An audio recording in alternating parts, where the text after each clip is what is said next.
Muy buenas noches a todos. Buenas tardes. Sí, sería buenas tardes. Todavía estamos en buenas tardes. Sería lo más apropiado. ¿Cómo les va? ¿Cómo andan el día de hoy? Bienvenidos a un nuevo video de historia en el que vamos a hablar de un tema que no está tan tratado en español. No hay mucho material al respecto en esto. Cuando lo estaba preparando en su momento y estaba pensando, porque la otra vez me surgió un reclamo de un oyente que me dijo: profe, hable de peronismo, de guerrillas. Hay un montón de cosas del Sacro Imperio Romano. Y me puse a indagar al respecto y no he visto cosas que me gusten o me parezca que sirvan sobre estas cuestiones. Casi siempre es como si el Sacro Imperio Romano apareciera con Barbarroja, después desaparece cuando Carlos V abdica y reaparece para desintegrarse con Napoleón.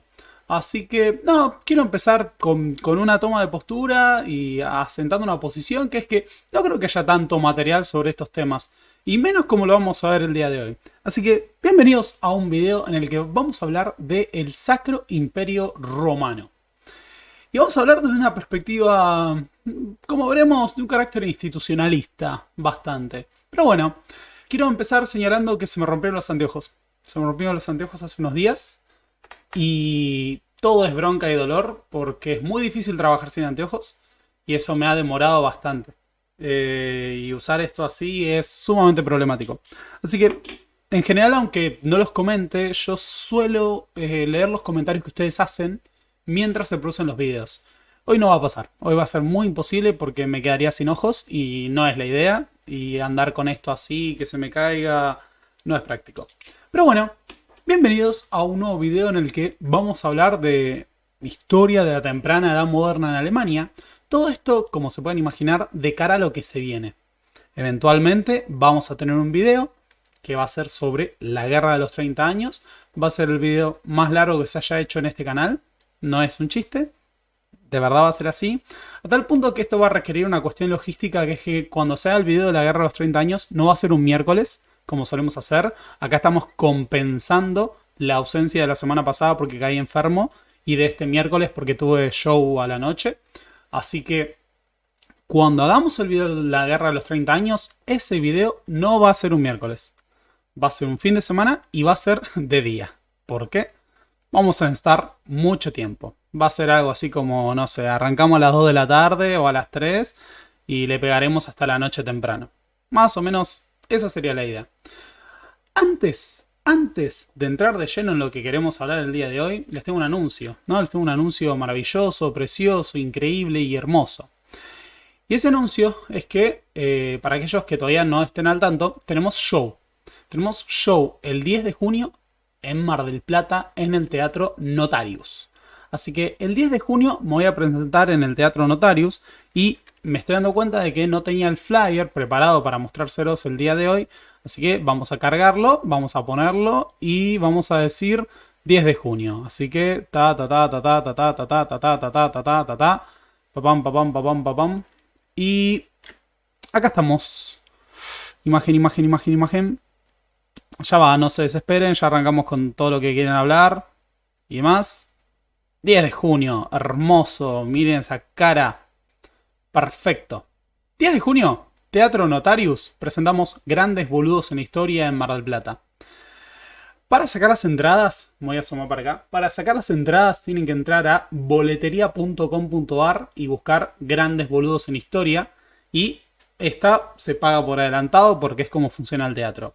Hay lugares, todavía es amplio, ya que faltan como 2 semanas y lo anunciamos en estos días. Así que nada, público marplatense, los vemos el sábado 10 de junio en Notarius. Y el 2 de abril, el 2 de junio voy a andar por Morón, pero no para presentar Grandes Boludos en Historia. Ya van a estar enterados al respecto. Vamos a hacer una presentación de historia general. Pero bien, sin más preámbulos, y dado que el tiempo apremia, vamos a hablar del Sacro Imperio Romano, ¿no? Y hablar del Sacro Imperio Romano es sumamente amplio. En general, cuando se suele hablar del Sacro Imperio Romano o se suele pensar en estos temas, una de las cuestiones que surge es de que hablamos del Sacro Imperio Romano, ¿no? Eh, hay una famosa frase de Voltaire que dice: ni sacro, ni romano, ni siquiera un imperio realmente. Lo que estamos observando no me sale la palabra que quiero utilizar. en esta composición son la suma de los principales principados que conformaban el Sacro Imperio Romano. Como veremos, el Sacro Imperio Romano es un estado, una organización estatal sui generis. No ha existido otra cosa como el Sacro Imperio Romano en su historia. El historiador Peter Wilson, experto en el tema, plantea que lo más parecido que se nos puede imaginar o que se nos podemos concebir al Sacro Imperio Romano sería la Unión Europea. ¿En qué sentido? Bueno, en que está a caballo entre un estado territorial y una confederación de estados, ¿no? Entonces, la particularidad del Sacro Imperio Romano es que es una descomunal estructura de base feudal bajo la forma de una monarquía electiva, en la que existen todo tipo de estados y entidades que son autónomos e independientes, que tienen sus propios gobernantes, incluso sus propias asambleas nobiliarias, y que existen bajo la autoridad nominal de un emperador. ¿Por qué Sacro Imperio Romano Germánico, Sacro Imperio Romano de la nación alemana? Bueno, básicamente porque este imperio se presentaba como un sucesor del Imperio Romano, reivindicando además la herencia católica y lo que era la coronación por parte de los papas al emperador. Justamente la famosa querella de las investiduras estuvo marcada por esa disputa entre los poderes universales. No había otro dignatario en la Europa feudal, en la Europa medieval, que pudiera reivindicar el título de emperador. El título de emperador quedaba para los emperadores del Sacro Imperio Romano. Entonces tenían la mayor dignidad de un gobernante laico. Y si queremos, la más importante dignidad detrás de la dignidad papal, que justamente supone una investidura por parte de Dios.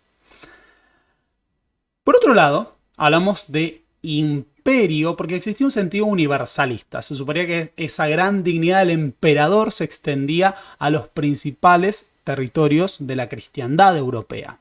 Y que este tenía un rol para asegurar no solo la defensa del cristianismo, sino la paz europea. Y digo europea y me estoy adelantando, porque el concepto de Europa todavía no es medieval, sino que es propio de la edad moderna. Podemos decir la paz en la cristiandad. La idea de germánico se agrega con la edad moderna, cuando el elemento alemán toma cada vez más importancia, ya que el Sacro Imperio Romano reivindicaba un gobierno sobre unos territorios que son mucho más amplios que la actual Alemania.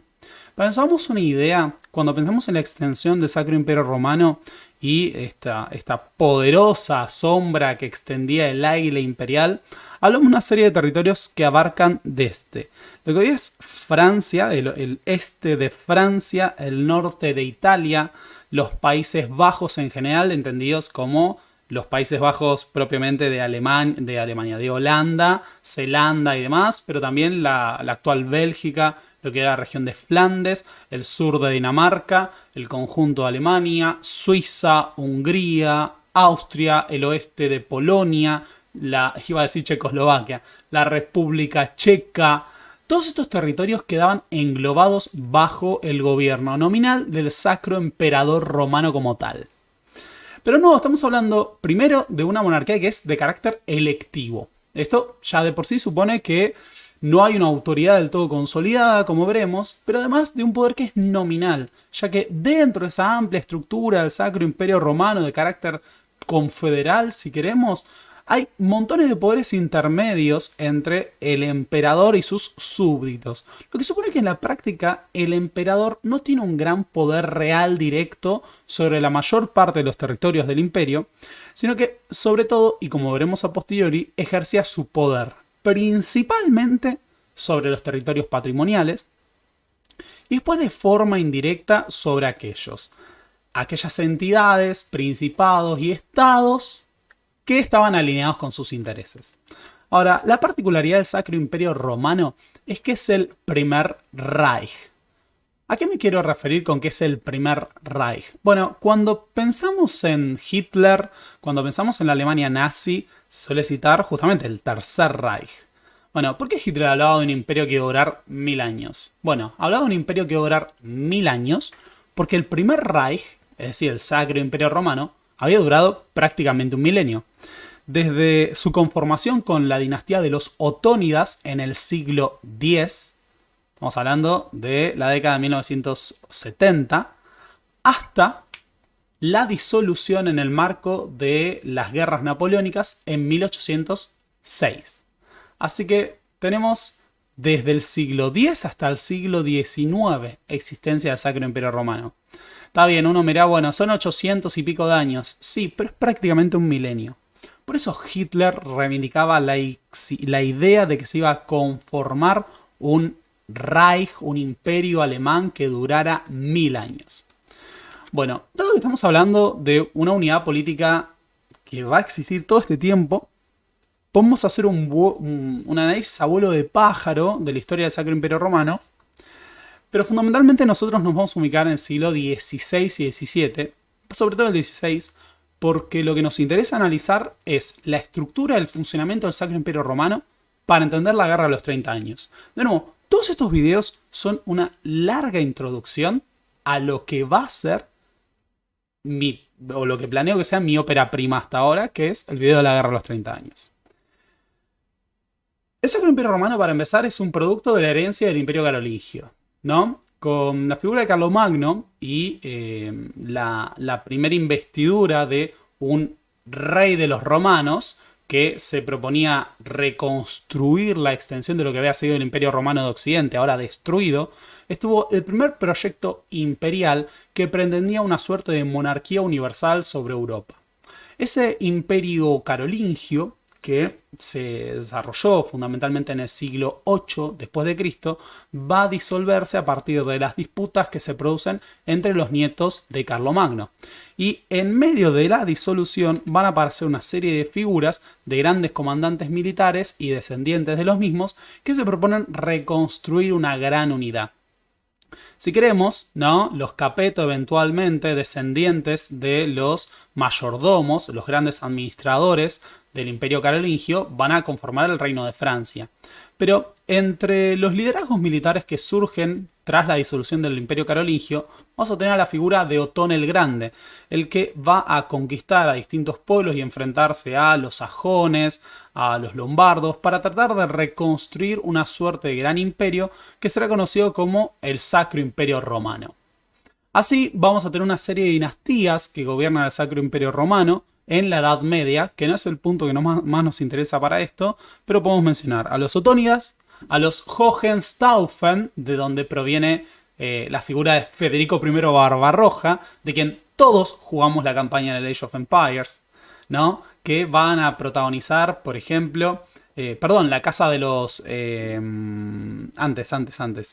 La casa de los Salios, arrancando la ley sálica, que va a ser la primera que tenga el enfrentamiento por la querella de las investiduras. La querella de las investiduras fue el enfrentamiento entre la autoridad del Papa y la autoridad imperial.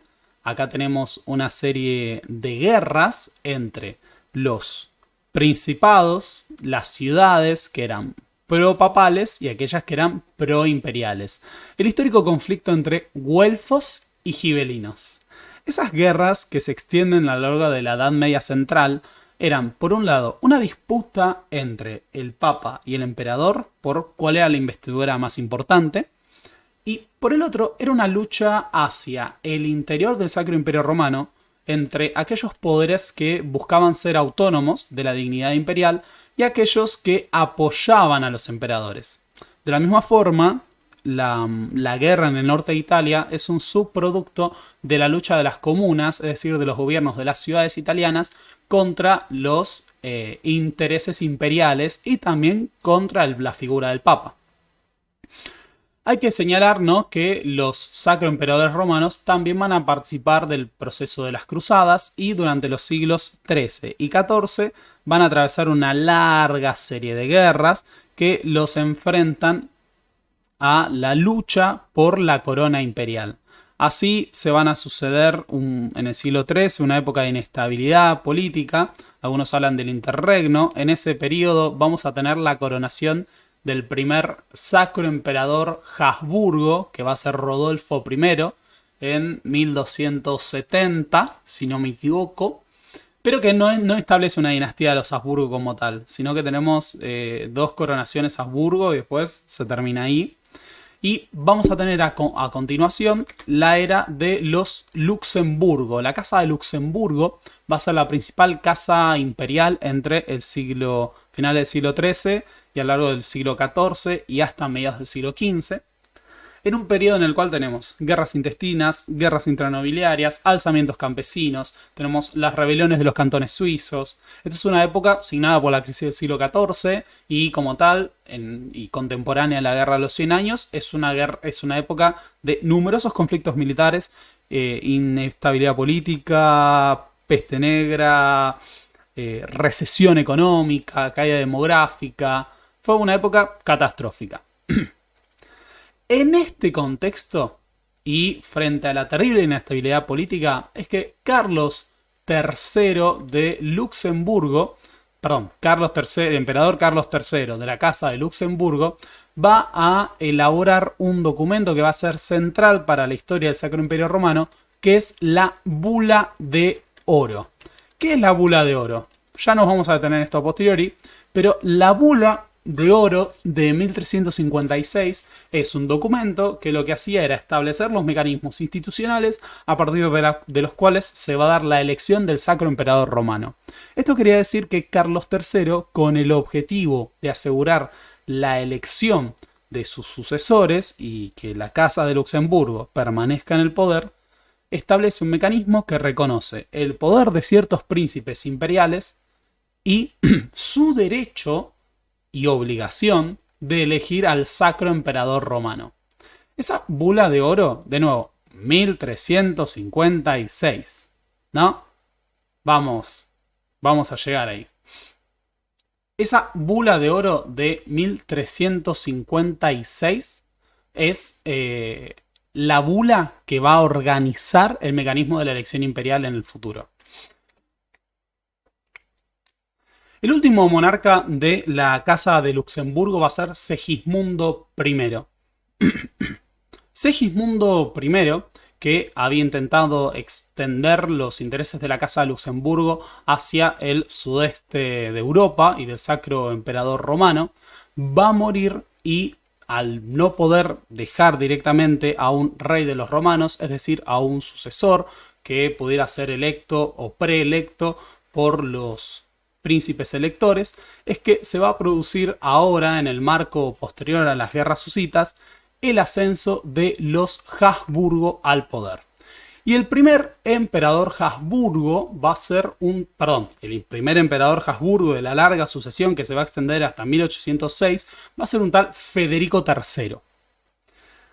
Federico III es conocido por haber sido un monarca pacífico que no pudo ganar grandes conflictos militares y que trató de utilizar las alianzas y la diplomacia para extender los intereses de su casa, la Casa Habsburgo. La Casa Habsburgo, si bien tiene sus orígenes en Suiza, ha sido una casa gobernante central de lo que es el territorio de Austria, en donde se instalan en el siglo XIII y van a gobernar hasta 1918. Si queremos, el gran logro de Federico III es haber abierto el camino para el acceso al trono de Maximiliano I Habsburgo. Maximiliano I Habsburgo, casado con María de Borgoña, va a ser el gran monarca reformista del Sacro Imperio Romano en el contexto de la transición del mundo medieval al mundo moderno.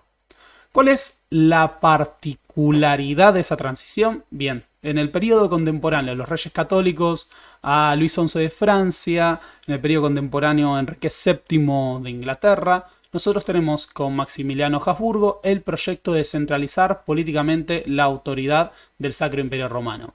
Que esto deje de ser una suerte de gran confederación con una autoridad laxa, sí, y pase a tener un sistema fiscal centralizado y demás.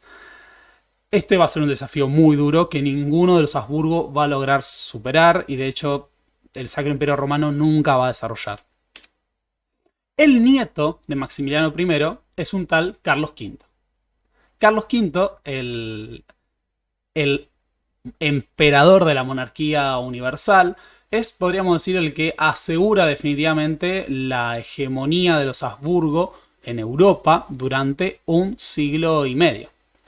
Ese monarca Habsburgo, que fue en paralelo el rey de Castilla, Aragón y el Sacro Emperador Romano, va a ser aquel encargado de construir, ahora sí, un proyecto de monarquía universal. Sin embargo, como ya hemos visto en un video dedicado al gobierno de Carlos V, el suyo va a ser un gobierno signado por montones de conflictos que, podríamos decir, representan la antesala de lo que va a ser la debilidad a futuro de los Habsburgo, que eventualmente van a gobernar hasta la disolución del Sacro Imperio Romano con la invasión francesa. Durante el gobierno de Carlos V tenemos las guerras italianas, tenemos la reforma protestante, tenemos la guerra de los campesinos, tenemos los ataques del Imperio Otomano y el sitio de Viena de 1529, tenemos la guerra contra la Liga de Esmalcalda. Todas estas sucesiones de conflictos marcan lo que para muchos es la idea de un gigante con pies de barro, una descomunal monarquía universal que no es capaz de ejercer efectivamente el poder en su territorio. Por eso el Sacro Imperio Romano de Carlos V va a tener montones de debilidades. Acá me están diciendo algo que es... perdón que me quiero detener en esto. La H de Habsburgo es muda y acá es donde alguien va a decir algo como... porque lo decimos en español, si no tendría que ser Habsburg. Con el que sonaría la H en inglés, porque es en alemán. Ok, perfecto, maravilloso. Bien. No, pero... bueno, no me quería tener eso. Pero la H en alemán no es muda. ¿Por qué la H en alemán sería muda? Haushofer es con H. No, ¿por qué sería muda la H en alemán? La H en alemán no es muda, por las dudas. Hace unos años yo estudiaba alemán, pero la H en alemán no es muda. Haushofer, Kreishofer. No tiene sentido eso. Los que dicen que Habsburgo se dice con la H muda, lo he escuchado, son muchos puristas de la lengua castellana. Ahí mi respuesta suele ser que nadie dice Adolfo Hitler. Adolf Hitler. No tiene sentido. Pero bien. El otro punto central es que la monarquía Habsburgo del Sacro Imperio Romano va a estar atravesada por el mayor conflicto militar de la historia de Europa hasta las guerras mundiales, que es la guerra de los 30 años, en el siglo XVII, en gran parte producto de las divisiones religiosas dentro de los territorios patrimoniales de los Habsburgo, las divisiones confesionales dentro del Sacro Imperio Romano, pero también la lucha interna entre la autoridad de los príncipes y la autoridad de los emperadores. Esa gran confrontación que va a ser la guerra de los 30 años va a convertir al Sacro Imperio Romano en un campo de batalla durante 3 décadas en el que ejércitos de cientos de miles de soldados van a combatir por la supremacía en Europa. Hay que decir que este conflicto no fue solo un conflicto civil, sino que se convierte en una guerra interestatal que abarca el conjunto de las monarquías y las principales formaciones estatales de Europa. A lo largo de esa guerra, el territorio de Alemania va a ser devastado. Se calcula que mueren unas 8 millones de personas durante el conflicto y de ellas entre 4 y 5 millones van a ser alemanes. Así que esa guerra va a suponer una sangría descomunal de personas, bienes, riquezas para el imperio. Y a su vez va a ser fundamental para delinear el sistema de estados europeos a través de la Paz de Westfalia. La Paz de Westfalia es considerada la primera paz de carácter internacional sellada mediante un acuerdo multilateral, en la que va a primar ya no la idea de una monarquía universal, sino la idea de un equilibrio europeo, un sistema asignado por la igualdad entre los estados europeos. Por lo tanto, esa paz de Westfalia establece que ya no va a haber una supremacía de la dinastía Habsburgo, sino que vamos a tener un sistema en el cual distintas monarquías negocian los acuerdos y aseguran el equilibrio europeo. El otro punto central de la paz de Westfalia es que asegura, por un lado, la pérdida definitiva de la pretensión hegemónica de los Habsburgo y de la dignidad imperial sobre los territorios de Alemania, pero por el otro, que es algo que no se suele explorar tanto, consolida la autoridad de los Habsburgo en sus tierras patrimoniales. Es decir, mientras los Habsburgo pierden la posibilidad de tener una autoridad mucho más centralizada y efectiva en el imperio, sí aseguran su dominio en Austria, Hungría, Bohemia. En el futuro, el poder que van a ejercer sobre los territorios patrimoniales es decir, aquellos que no están ligados a la dignidad imperial, sino que son hereditarios, va a ser mucho más fuerte. Esto va a permitir que los últimos emperadores Habsburgo del siglo XVII traten de tener algunas ganancias. Entre ellas vamos a tener, por un lado, el gobierno mucho más pragmático de Fernando III, que es el cuyo ministro Tauttmarsdorf firma la paz de Westfalia, y el gobierno de Leopoldo I. Leopoldo I, que es el esposo de Margarita, la del video del trap de las Meninas, es el que va a enfrentar el ataque de los turcos otomanos y el sitio de Viena de finales del siglo XVII. Sin embargo, la otra novedad dentro de la paz de Westfalia es la consolidación de otros principados alemanes que van a ganar progresivamente más peso en el centro de Europa en detrimento del dominio que habían tenido los Habsburgo. Uno de los firmantes de la paz de Westfalia es un tal Federico Guillermo de Brandeburgo, conocido como el Gran Elector. Federico Guillermo de Brandeburgo es el primer constructor del absolutismo prusiano. El margravado de Brandeburgo, eventualmente uno de los electorados más importantes, va a ser el que se convierta a futuro en el reino de Prusia. Y durante su vida y su largo reinado, el Gran Elector consolidó la posición de ese principado en Europa. A futuro, las amenazas de los turcos otomanos van a lograr ser repelidas y los Habsburgo van a poder extender el territorio que controlan dentro de Hungría. O sea, ahora ya no se trata de asegurar la supremacía en Europa, sino más bien el dominio de la región del este. Leopoldo I, que logra repeler a las fuerzas en Viena, progresivamente abandona ahora ese poder que se intentó ejercer en el imperio, ya que la paz de Westfalia había cerrado esa posibilidad, y Viena se convierte en una suerte de gran modelo, gran corte de la monarquía absoluta. De hecho, la corte vienesa fue muy influyente dentro del modelo de lo que era el despotismo ilustrado. Ahora, ese poder absoluto que se ejercía de nuevo en los territorios patrimoniales de los Habsburgo no tiene ninguna representación en el poder que se puede ejercer en el Sacro Imperio Romano. De hecho, en el periodo posterior, el gran poder de Alemania va a ser el reinado de Prusia. El rey sargento, encima son todos Federico. El gran problema con los prusianos es que son Federico Guillermo, Federico I, el rey sargento, que es este señor que estamos viendo acá, va a ser el que lleve a Prusia a la Gran Guerra del Norte y va a permitirle cada vez mayores ganancias territoriales, además de obtener esta dignidad. Ya no es un margrave, ahora Prusia ya no es un margraviado, es un reino.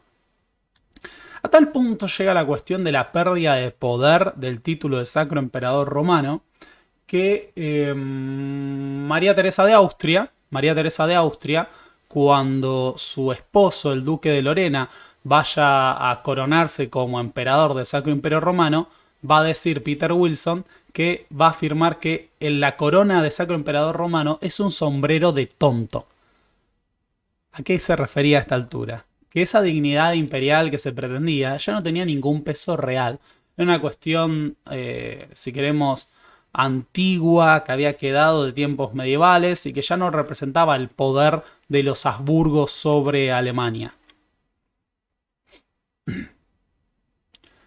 Lo que ocurre entonces a partir de esto es que mientras en Alemania y el centro de Europa la monarquía prusiana se convierte en el modelo del superabsolutismo de Europa del Este junto al imperio de los zares Romanov, la monarquía austríaca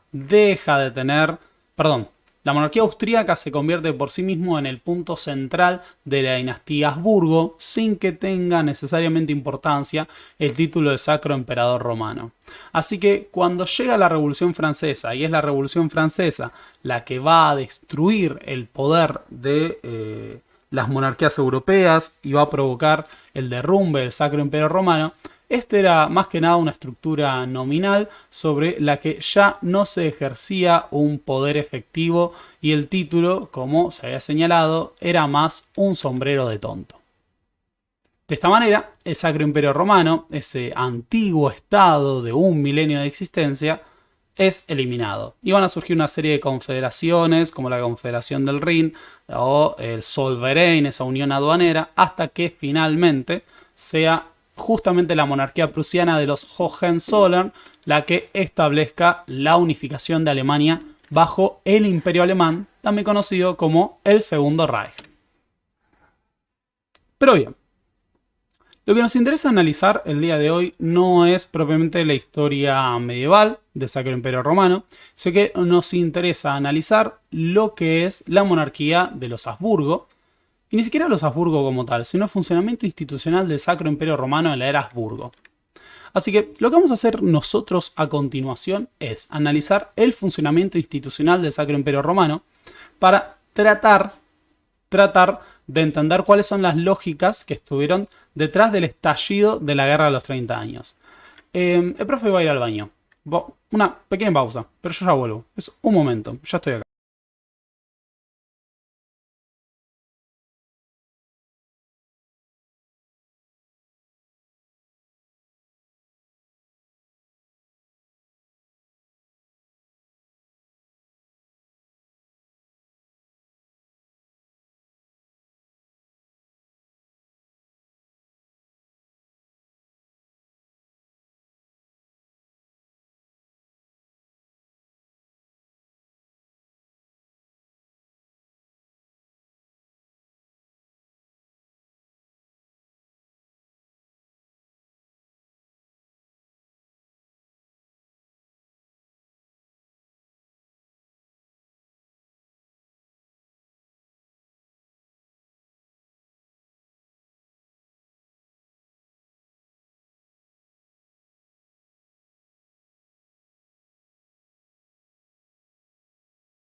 Bien.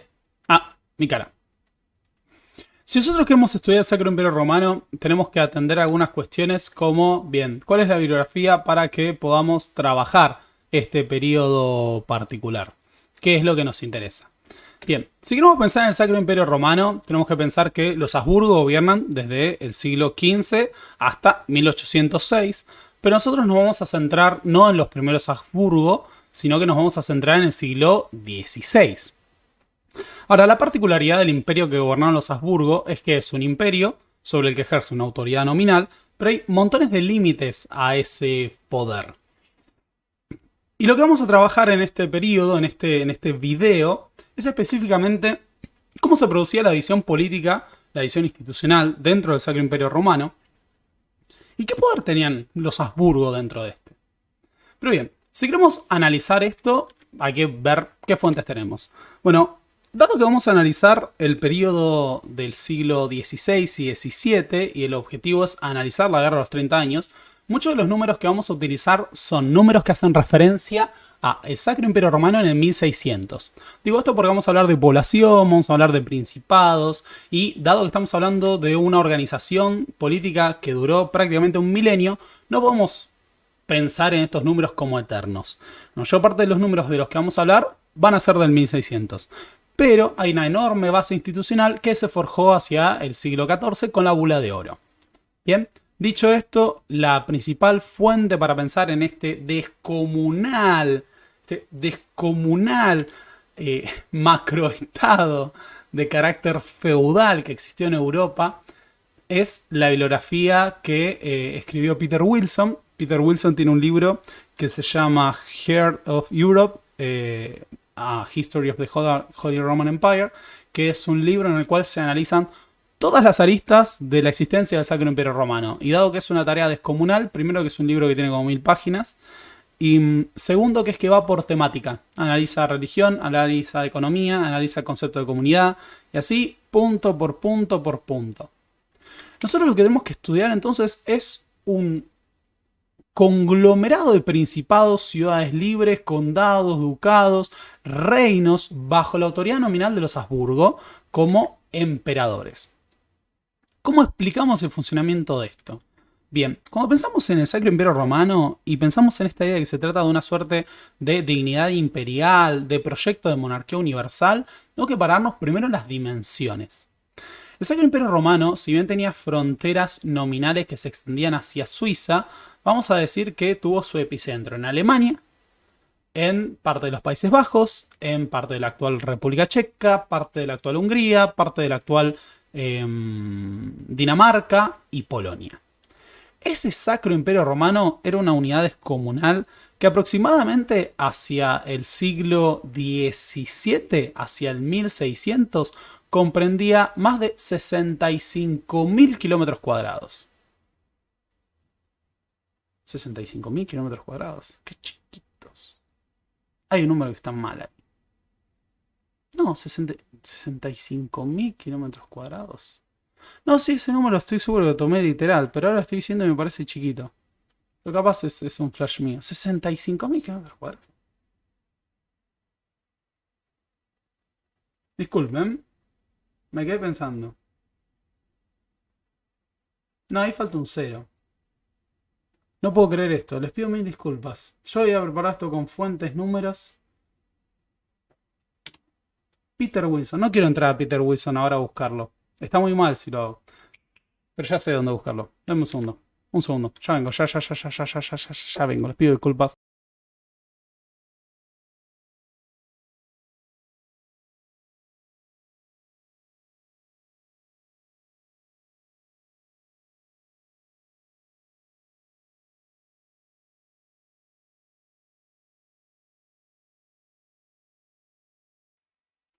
Sí, en general, ¿por qué estoy diciendo esto? Porque el otro día estaba hablando de los números de Argentina y no quiero caer en, pasa que Argentina es tan grande que no perdí dimensión del tamaño del Sacro Imperio Romano.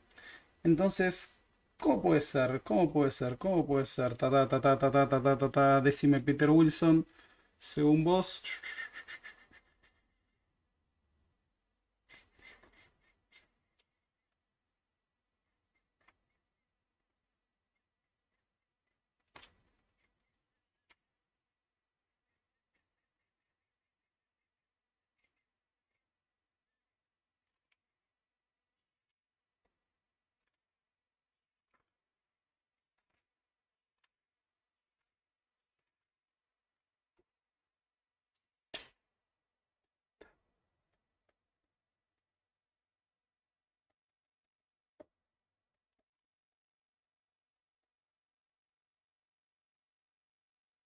Ahí está, falta un cero. Sí, sabía que faltaba un cero, no podía ser. Son 650.000 kilómetros cuadrados. Ahí está. Sabía que tenía que haber un error. Así que les pido disculpas. 650.000 kilómetros cuadrados de extensión. Hubo un error de tipeo y coso. Esto fue traído de afuera hace mucho tiempo. Ahí está. 650.000 kilómetros cuadrados. Les pido disculpas el momento. Pero estaba convencido que no podía ser 65.000. Así que 650.000 kilómetros cuadrados de extensión tenía aproximadamente el Sacro Imperio Romano hacia el 1600. Era, por lo tanto, el estado territorial más importante de Europa Occidental y tenía una pretensión de extensión, perdón, de monarquía universal. Además de esto, el Sacro Imperio Romano era gobernado por unos 20 millones de habitantes hacia el 1600, lo que lo convertía en sí en el territorio más poblado de Europa, de nuevo, si nosotros lo entendemos como una gran unidad política. Ahora, esos 20 millones de habitantes son mayoritariamente campesinos, pero abrumadoramente campesinos, pues estamos hablando de una sociedad del antiguo régimen de carácter feudal, y cuando nosotros analizamos todo lo que es la historia de Europa hasta el siglo XIX, tenemos que entender que la mayor parte de la población vive en el campo. Y además de vivir la enorme mayoría en el campo, viven organizados en base a la unidad productiva que era la familia. Por lo tanto, la familia, la comunidad campesina era una unidad central, productiva, de organización social. Estos campesinos vivían en 2.500 pueblos de cierta extensión y 150.000 aldeas rurales, ¿no? Eso era la comunidad para la enorme mayoría de la población del Sacro Imperio Romano. Pero más allá de esto, tenemos que entender que existe una autoridad sobre esas comunidades, sobre esos pueblos, que son las 60.000 familias nobles que gobiernan el Sacro Imperio Romano. Y la familia, la nobleza imperial, es una nobleza extremadamente amplia. O sea, en la base vamos a tener a señores, vamos a tener a condes, vamos a tener a los famosos caballeros imperiales, que son nobles de la más baja estatura, que no tenían grandes territorios.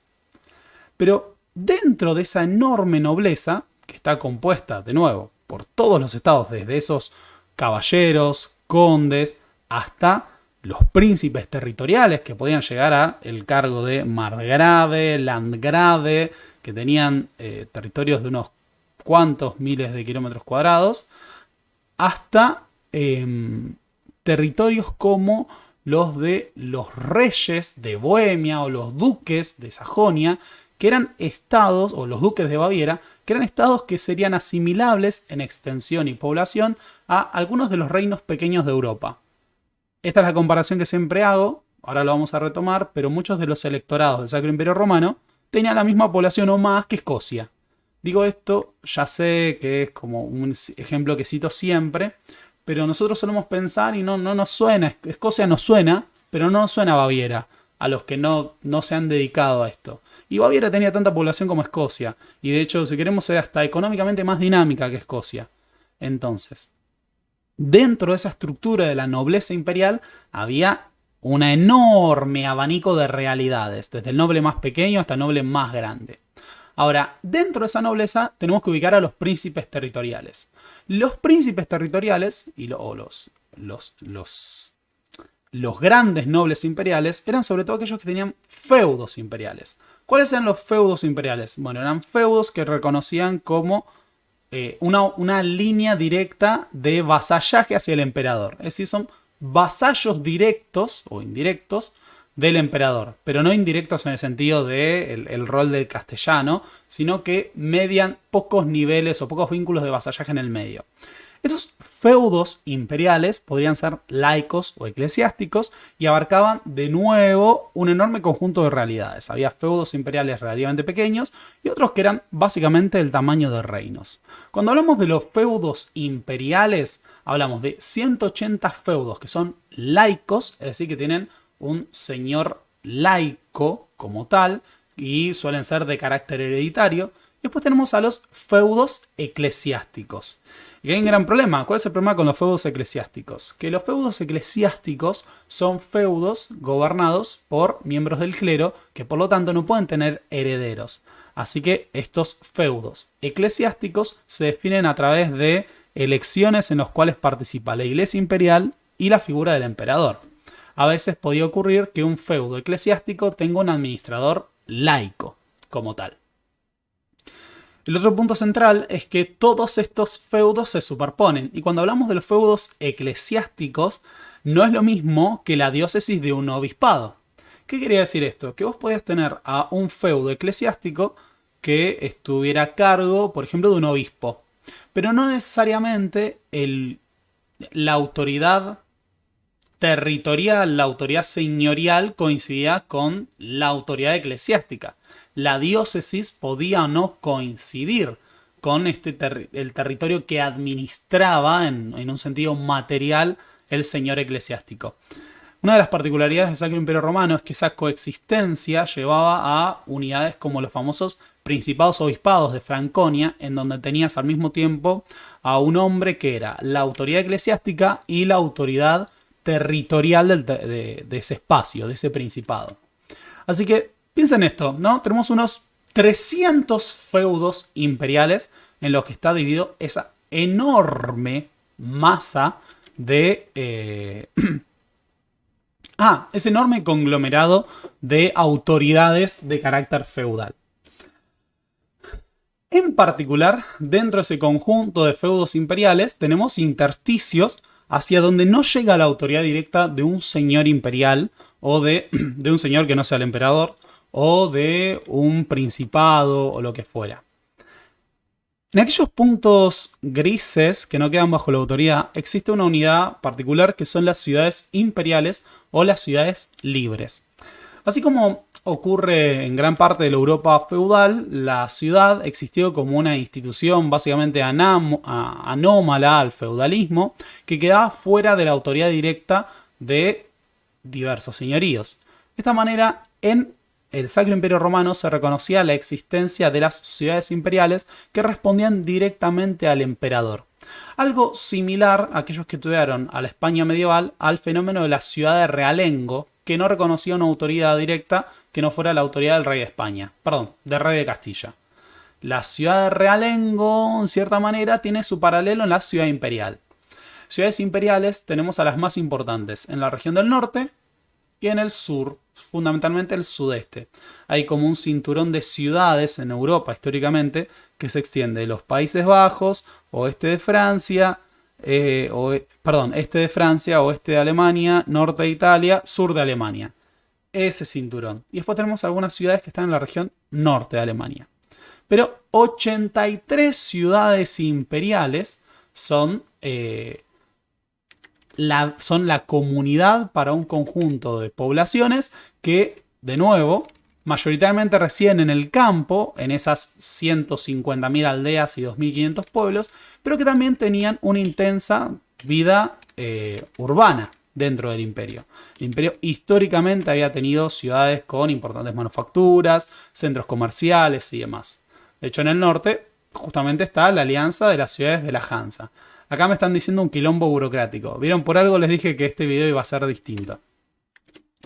Más allá de esto, hay que señalar que todo ese territorio es gobernado nominalmente por la figura del emperador. El emperador se supone que tiene una investidura, ¿no? Que es la investidura imperial, lo que supone un gran poder y el reconocimiento de ser el principal príncipe europeo. Ahora, el emperador ejerce un gobierno, primero que es electivo, es un monarca electivo el emperador del Sacro Imperio Romano, así que debe contar con una elección por parte de una serie de príncipes, y además su gobierno se ejerce de manera indirecta. Todos estos principados, todos estos feudos imperiales son vasallos del emperador. Hay que reconocer que acá tenemos una supervivencia muy prolongada de las lógicas del sistema feudal, pero en la Edad Moderna, ¿no? Porque nosotros estamos hablando de un sistema que funciona así en la Edad Moderna. O sea, funciona así en el 1600. No estamos en el 1100, no es la era de los Capeto. La particularidad entonces es que el emperador no ejerce su dominio directo sobre sus súbditos, sino que tiene como intermediarios a todos estos príncipes imperiales que cada uno gobierna un territorio delimitado. Y a su vez hay una superposición de vínculos de vasallaje y dependencia entre cada uno de estos señores imperiales. Por eso, el armazón del Sacro Imperio Romano es una descomunal sumatoria de vínculos feudo-vasalláticos. Otra particularidad es que todos los príncipes imperiales se reconocían a sí mismos como pertenecientes a esta gran estructura. Y existía desde el gobierno de Carlos III, un primer proyecto, y sobre todo con Maximiliano Habsburgo, la idea de la paz imperial. ¿Qué era la paz imperial? Bueno, la noción de que los grandes conflictos dentro del imperio, dentro del conjunto de los príncipes y con el emperador, deben resolverse por medios y canales institucionales y no mediante el ejercicio de guerras, de fiefs, de guerras feudo-vasalláticas que seguían las lógicas de la Edad Media. Entonces, en vez de resolver cada uno con sus ejércitos privados, la idea desde finales del siglo XV, sobre todo, fue apelar a la justicia, al diálogo institucional, para evitar los conflictos y permitir una gran comunidad política entre emperador y el conjunto de los príncipes. No, piensen en el caos que era que existan 300 feudos imperiales y, como veremos, muchos principados que tienen un gran poder por sí mismos.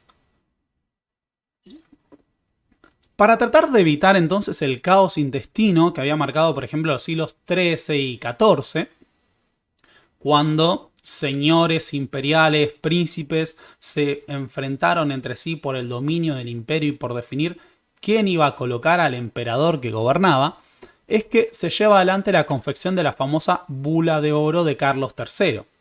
Para entonces, el Sacro Imperio Romano tenía una imagen más o menos parecida a esta. Fíjense el caos de unidades feudales. Esto es muy interesante igual de analizar, porque acá, como tuvimos tantos siglos de existencia, podemos reconstruirlo. Pero pensemos en lo interesante que es la existencia de todas estas autoridades señoriales superpuestas y fragmentarias. Incluso había electorados, como es el caso del electorado palatinado, que se encontraba dividido entre dos partes. Un palatinado que se conoce como el Alto Palatinado, que es una región montañosa, y después tenemos el, que es acá, y después tenemos el Palatinado Renano, que está en el sur. O sea, esto y esto pertenecen al mismo gobernante territorial, y son todos territorios fragmentarios. Y después tenemos otros que son más macizos, como es el a futuro Ducado de Baviera, o si queremos el Margravado de Brandeburgo, o el Ducado de Sajonia. Ese descomunal caos entonces de jurisdicciones, porque tenemos ciudades, obispados, principados, obispados, tenemos electorados, margravados, landgravados, condados. Ese caos descomunal y feudal tenía que ser organizado de alguna manera. Una de las formas de organizarlo y evitar que haya una guerra permanente intestina entre distintos señores enfrentándose entre sí y con la figura de su sacro emperador romano fue asegurar que la monarquía fuera electiva para que fuera el producto de un consenso dentro de esos príncipes imperiales. El principio de monarquía electiva a veces lo pensamos de nuevo como una cuestión caótica, pero acá era una suerte de concepción, no quiero decir republicana, pero de la existencia de un orden interno y la necesidad de consensos, diálogos y acuerdos entre los príncipes imperiales. Porque lo contrario a esos acuerdos y la idea de que cada uno podía imponerse mediante la fuerza había llevado a estas largas guerras intestinas de los siglos XIII y XIV. La Bula de Oro, entonces de Carlos III, planteó la posibilidad de evitar toda esa guerra intestina, estableciendo la dignidad de una serie de príncipes que serían los encargados de elegir al emperador. La Bula de Oro lo que hacía era básicamente organizar institucionalmente al Sacro Imperio Romano y organizar lo que es el Reichstag o la Dieta. ¿Qué es el Reichstag? El Reichstag es el Parlamento Imperial. Digo parlamento no para que lo pensemos con un congreso, sino como el parlamento establecido desde la monarquía de los Plantagenet en el Reino Unido, en Inglaterra. El parlamento es la asamblea del reino, históricamente. Podría ser los estados generales, podría ser las Cortes de Castilla, podría ser el Riksdag de Suecia. Acá el Reichstag entonces es la asamblea del Sacro Imperio Romano que de manera colegiada debate sobre los asuntos del imperio que hacen a toda esa comunidad y permiten el diálogo entre la máxima autoridad que es el emperador y el conjunto de los príncipes de todos los niveles y las ciudades.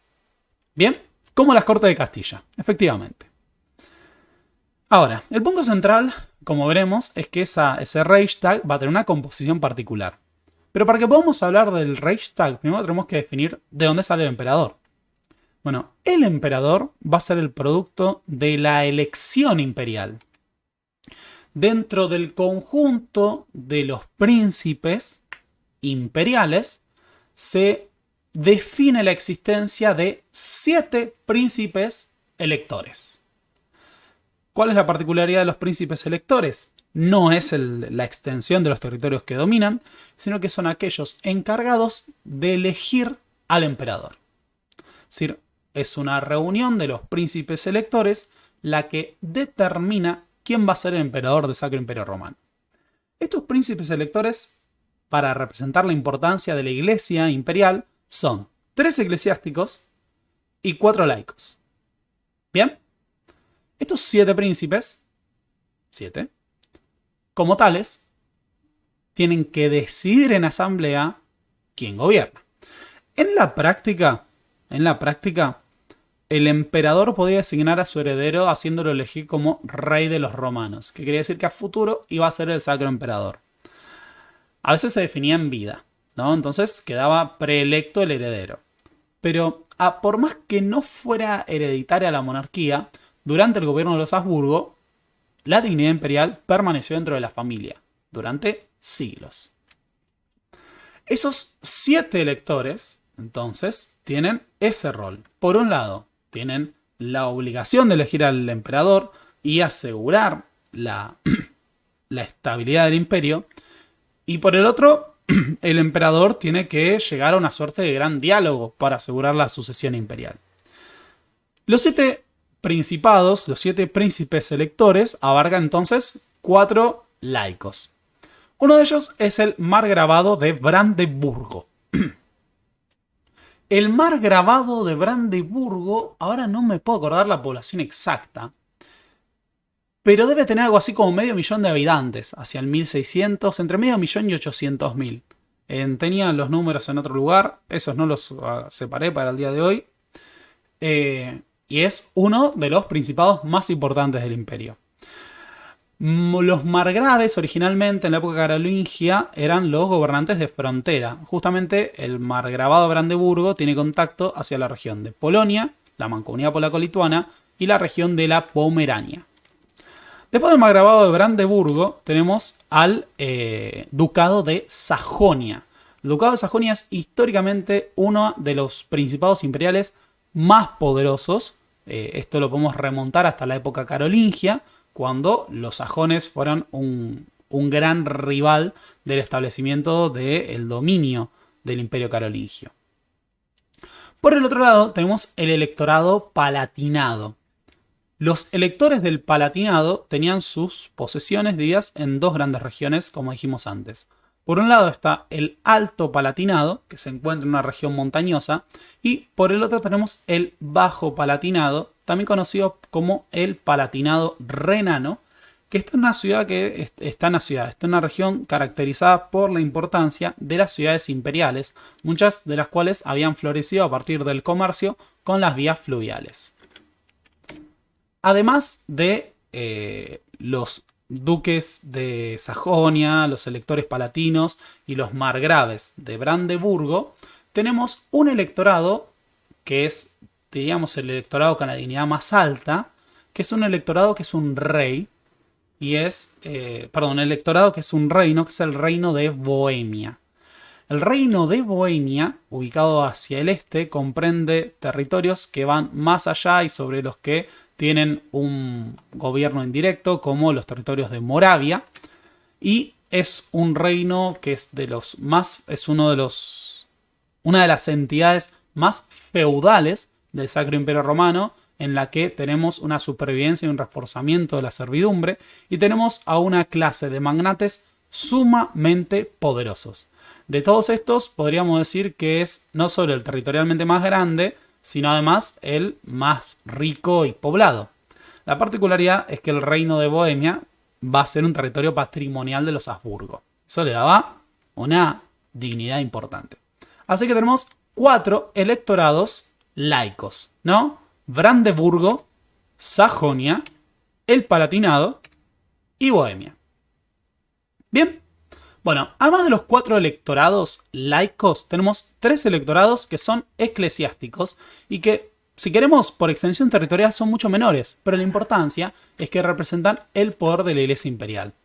Esos electorados son el electorado de Colonia. Tiene una particularidad. Todos están hacia el noroeste del Sacro Imperio Romano. El electorado de Colonia son todos obispos, por las dudas. El electorado de Trier o Treveris, según la traducción. Y el electorado de Mainz o Maguncia. Estos tres electorados eclesiásticos tienen prácticamente la mitad de los votos. La particularidad de que sean impares es que se supone que no puede haber empate para definir la elección imperial. O sea, entre estos 7 príncipes, ya sean laicos o eclesiásticos, deben elegir al emperador. Así que en asamblea de los 7 siempre se debería ganar. Un truco a futuro para pensar el mundo. Nosotros estamos pensando toda esta cuestión del Sacro Imperio Romano a futuro para lo que es la Guerra de los 30 años. Bueno, pensemos que la elección estaba asegurada para un candidato católico en este sistema. ¿Por qué? Bueno, muy sencillo. Porque si bien hay 4 electorados laicos, uno de ellos, que es el Reino de Bohemia, está en manos de los Habsburgo. Así que los Habsburgo, grandes defendientes de la causa católica, siempre van a elegir a un católico y por lo tanto un Habsburgo. Y después tenemos 3 electorados que son eclesiásticos. Y los electorados eclesiásticos siempre van a elegir a un candidato católico. ¿Por qué remarco esto? Esto es un spoiler del futuro. Eventualmente, todos los electorados, menos el de Bohemia, van a quedar en manos de protestantes, lo que va a suponer un gran problema a futuro para la estabilidad del imperio. Pero bien, no nos adelantemos. Los electores son además los que dominan la Cámara de los Príncipes Electores, que es una de las 3 cámaras del Reichstag. El Reichstag, o la Dieta Imperial, es la asamblea del Sacro Imperio Romano. Bien, así como diversas asambleas nobiliarias tenían cámaras, no sé, el Parlamento inglés tenía Cámara de los Lores, la Cámara de los Comunes. Los Estados Generales tenía el Estado clerical, el Estado nobiliario, el Estado burgués. La Dieta Imperial, el Reichstag, tiene 3 cámaras. La primera cámara es la Cámara de los Príncipes Electores, ¿no? Ahí están estos 7 príncipes que hemos mencionado, ¿no? Brandeburgo, Sajonia, Palatinado, Bohemia, Treveris, Maguncia, Colonia. Además de esa cámara, tenemos otra cámara, que es la Cámara de los Príncipes Territoriales, que son los príncipes laicos y los príncipes eclesiásticos. Esta cámara, que es la Cámara de los Príncipes, está compuesta por todos esos principados, pero también por algunos como los condes. Acá la particularidad es que tenemos condes que tienen votos colectivos, es decir, entre varios se juntan para tener un voto. Y después tiene un voto cada uno, cada príncipe. Tenemos votos colectivos para los más pequeños y después un voto por príncipe. Y después de la Cámara de los Príncipes... esperen, casi me olvido. Ojo con esto.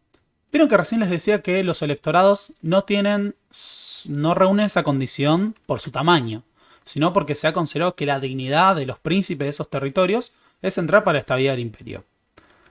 Dentro de la Cámara de los Príncipes Territoriales tenemos príncipes que tienen a su cargo unos conjuntos de territorios y estados que son muy importantes por sí mismos.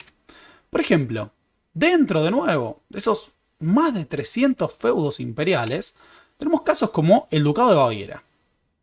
El Ducado de Baviera tiene la misma extensión que todos los grandes electorados.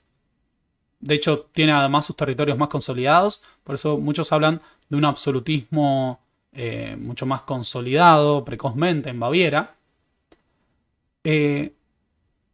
Y no es un electorado. Lo va a hacer después de la Guerra de los 30 años. Durante la Guerra de los 30 años, spoiler, el emperador Fernando I le saca la dignidad electoral a Federico V del Palatinado y se la da a Maximiliano de Baviera como una forma de castigo.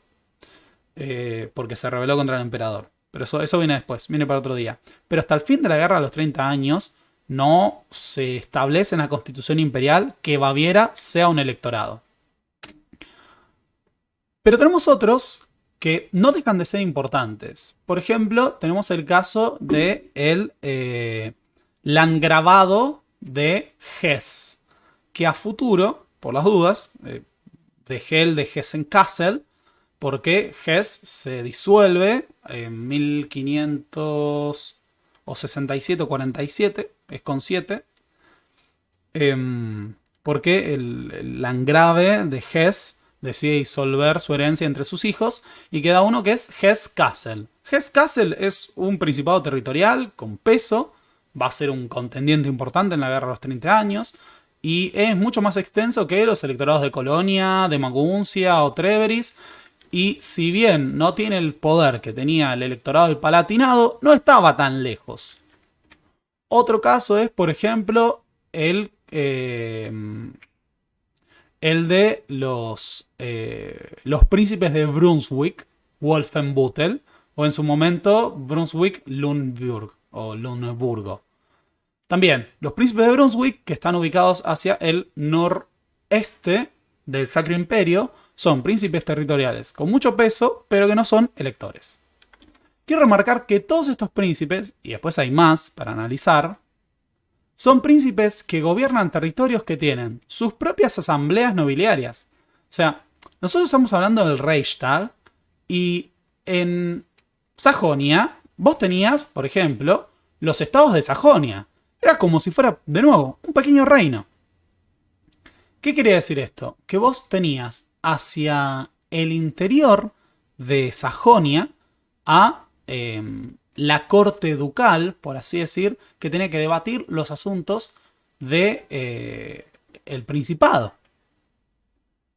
Votar impuestos y demás. O sea, dentro de esa descomunal estructura feudal que era el Sacro Imperio Romano, vos tenías a su vez pequeños estados que eran estados en toda regla, que tenían sus propios impuestos, tenían sus propios ejércitos, tenían sus propias asambleas nobiliarias para representar a príncipe y estado. O sea, de esta manera vos tenías no quiero decir que era como una mamushka con cabeza, con muñecas dentro de muñecas, pero cada uno de estos electorados o de estos grandes principados era un poder por sí mismo, con muchísima autoridad y muchísima capacidad militar y política. De nuevo, no puede competir, si querés, con el rey de Francia.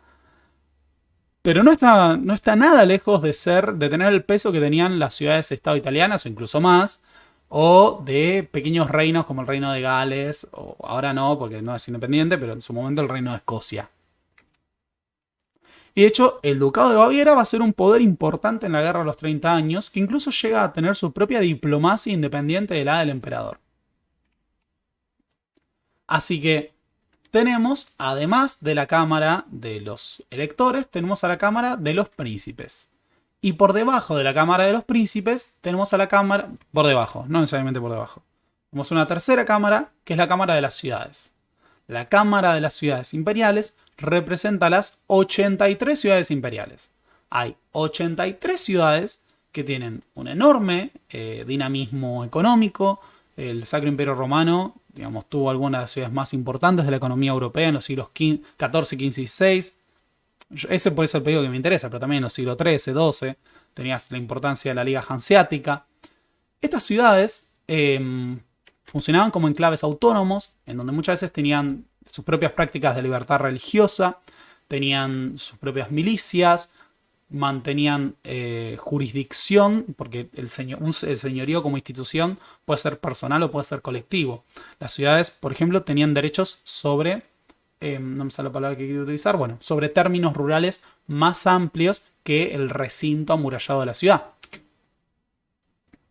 Así que para gobernar, el Sacro Emperador Romano tenía que establecer constantes acuerdos con este conjunto de príncipes, entidades e instituciones y se reunía a debatir con ellos en el Reichstag. El Reichstag, la dieta imperial, es el espacio de negociación para acordar. Ahora, Todos estos estados, todas estas entidades son sumamente autónomas, así que el emperador no tiene un poder directo sobre sus súbditos. Siempre está mediado por este concurso de cada entidad, cada príncipe territorial en su dominio. Hubo proyectos, obviamente, de centralización política que permitieran hacer más eficiente la administración de estos territorios y darle un mayor poder y una mayor capacidad fiscal al emperador. Entre ellos tenemos las reformas de Maximiliano I Habsburgo. Maximiliano I Habsburgo tuvo el proyecto de dividir al imperio en 10 círculos. ¿Qué eran los círculos? Bueno, los círculos eran distritos administrativos que se utilizaban para la recolección de impuestos, para definir los pleitos o los conflictos locales en asambleas propias de cada círculo. Así, no sé, tenías el círculo de la Baja Sajonia, el círculo de la Alta Sajonia, el círculo del Bajo Renano, el círculo de Borgoña, y así sucesivamente. Estos círculos tenían la particularidad que de repente le daban mucho poder al príncipe territorial. Por ejemplo, esto ocurría con el círculo de Baviera. El círculo de Baviera tenía mucho peso del elector de Baviera. Perdón, del duque de Baviera. Este fue uno de los proyectos de centralización de la época de Maximiliano. Pero el otro central fue el establecimiento o el proyecto de establecer una justicia imperial que permitiera mediar en los conflictos que ocurrían. Con Maximiliano aparece esta idea de la paz imperial. No se van a resolver las disputas territoriales utilizando ejércitos privados, sino mediante acuerdos, negociaciones y un arbitrio que está en manos del emperador. Así surge el Reichshofrat, que es, por así decir, la justicia del emperador. ¿Por qué digo del emperador y no imperial? Ahora vamos a ir. La justicia del emperador entonces es un poder judicial colegiado que en su momento va a tener representación de católicos y protestantes y que tenía el objetivo de mediar en los conflictos que surgieran dentro del imperio. Era una justicia relativamente rápida, eficiente, a la que se podía apelar para arbitrar en distintos conflictos territoriales, de jurisdicciones, de enfrentamientos religiosos y otros. Cuando se crea el Reichshofrat, distintos príncipes fuerzan a Maximiliano a crear otra justicia más que tuviera mayor representación de los demás estados imperiales, que es el Reichskammergericht. Este podríamos decir que es la justicia no del emperador, sino la justicia imperial. Era un aparato sumamente burocrático, pero descomunalmente burocrático. En Heart of Europe, Peter Wilson señala que cuando se produce la disolución del Sacro Imperio Romano en manos de Napoleón, todavía el Reichskammergericht estaba mediando, negociando conflictos judiciales que tenían décadas o siglos. A ese punto era lento y burocrático. Peter Wilson, sin embargo, considera que no debemos despreciar la capacidad que tenía el sistema imperial para asegurar su supervivencia o para mediar en conflictos. Plantea que muchas veces el ataque a la institucionalidad imperial que se hizo en muchos discursos era el producto del nacionalismo alemán que condenaba al Sacro Imperio Romano por no haber desembocado en la unidad alemana. El planteo de él es que con sus medios fue un sistema muy complejo de equilibrios, contrapesos que permitían el funcionamiento de una unidad política descomunal. La otra particularidad, cuando nosotros pensamos en la autoridad del Sacro Emperador Romano, es que el poder que tenían estos emperadores no devenía únicamente de la autoridad que ejercían como emperadores, sino que estos emperadores eran también príncipes territoriales. ¿En qué sentido? Bueno, en que para poder darle peso a sus reclamos, a sus políticas, no bastaba con los recursos de la corona imperial, porque los recursos de la corona imperial son muy limitados. No tiene acceso directo a sus súbditos ni a sus recursos. Todo eso está mediado por el conjunto de vasallos, de feudos imperiales que existen en el medio. La fiscalidad depende del concurso de todos esos estados en el Reichstag o en los círculos imperiales. Los emperadores tenían que tener otra base territorial importante. Y eso es lo que llamamos los territorios patrimoniales. ¿Qué son los territorios patrimoniales? Son territorios que los emperadores o la dinastía controla de manera hereditaria.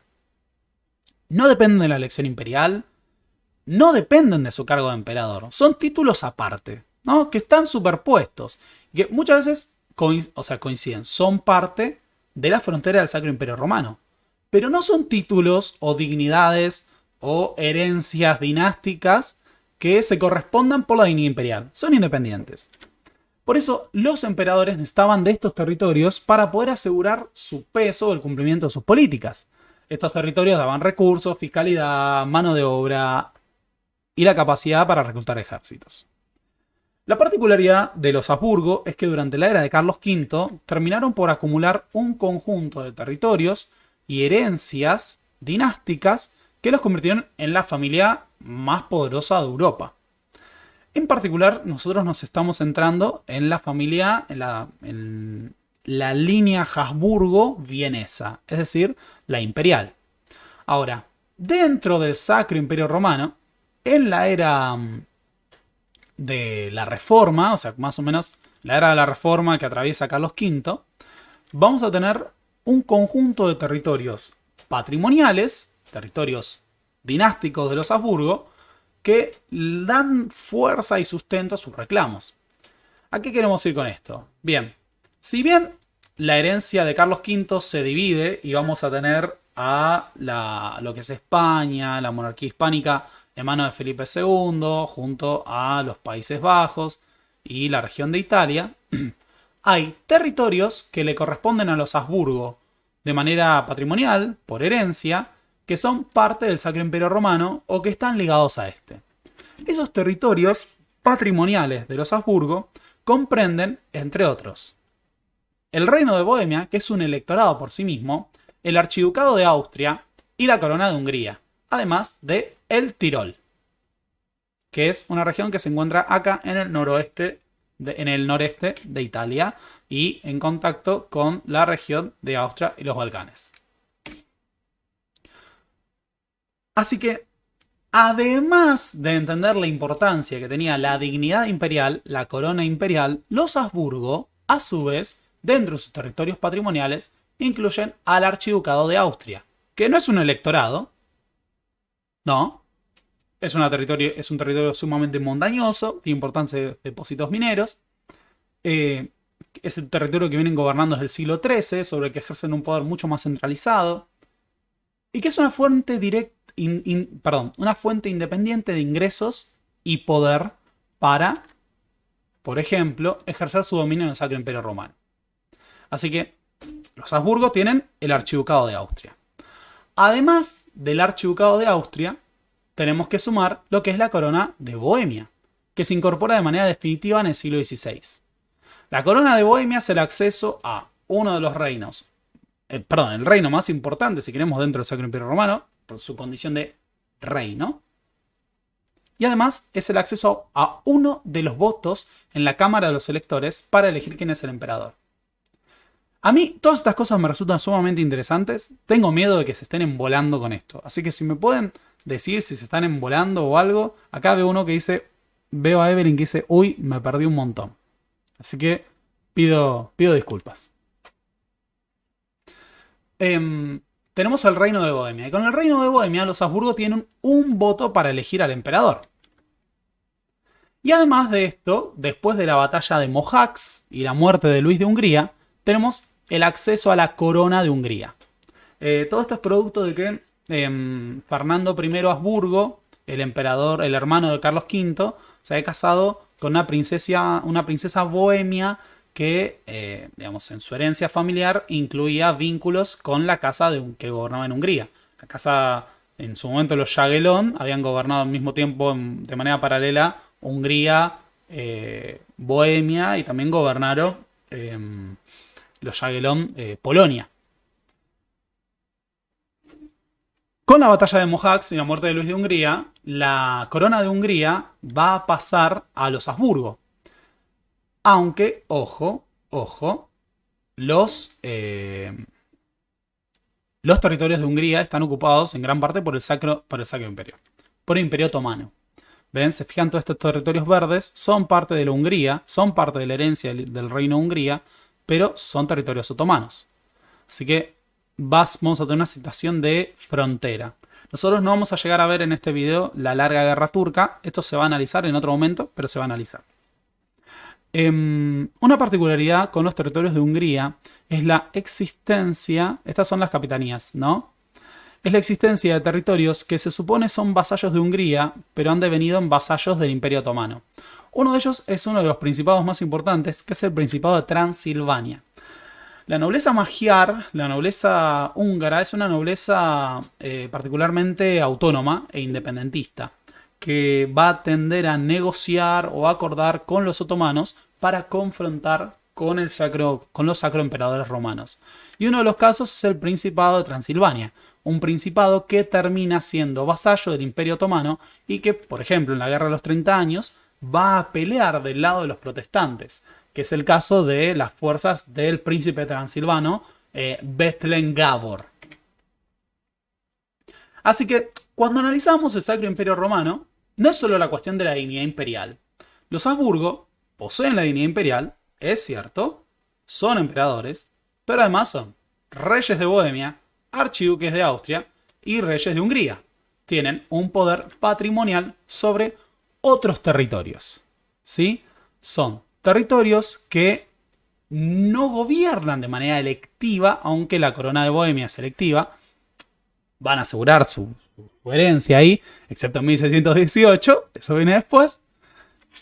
Pero son las bases de recursos para poder asegurar su dominio en el imperio. Ahora, complejicemos esto. No es que tienen la corona imperial y listo, y eso implica que gobiernan el imperio sin oposición. No, a su vez, en el imperio existen grandes estados, grandes principados y electorados que tienen poder por sí mismos. Todo esto es para que pensemos que mientras los Habsburgo son emperadores, dentro del imperio existen principados que tienen sus propios proyectos políticos, sus propias dinastías, sus propias bases fiscales, y que el emperador para gobernar debe poder o someterlos o negociar con ellos. Pero no puede gobernar con independencia absoluta de eso, no puede ignorar su existencia.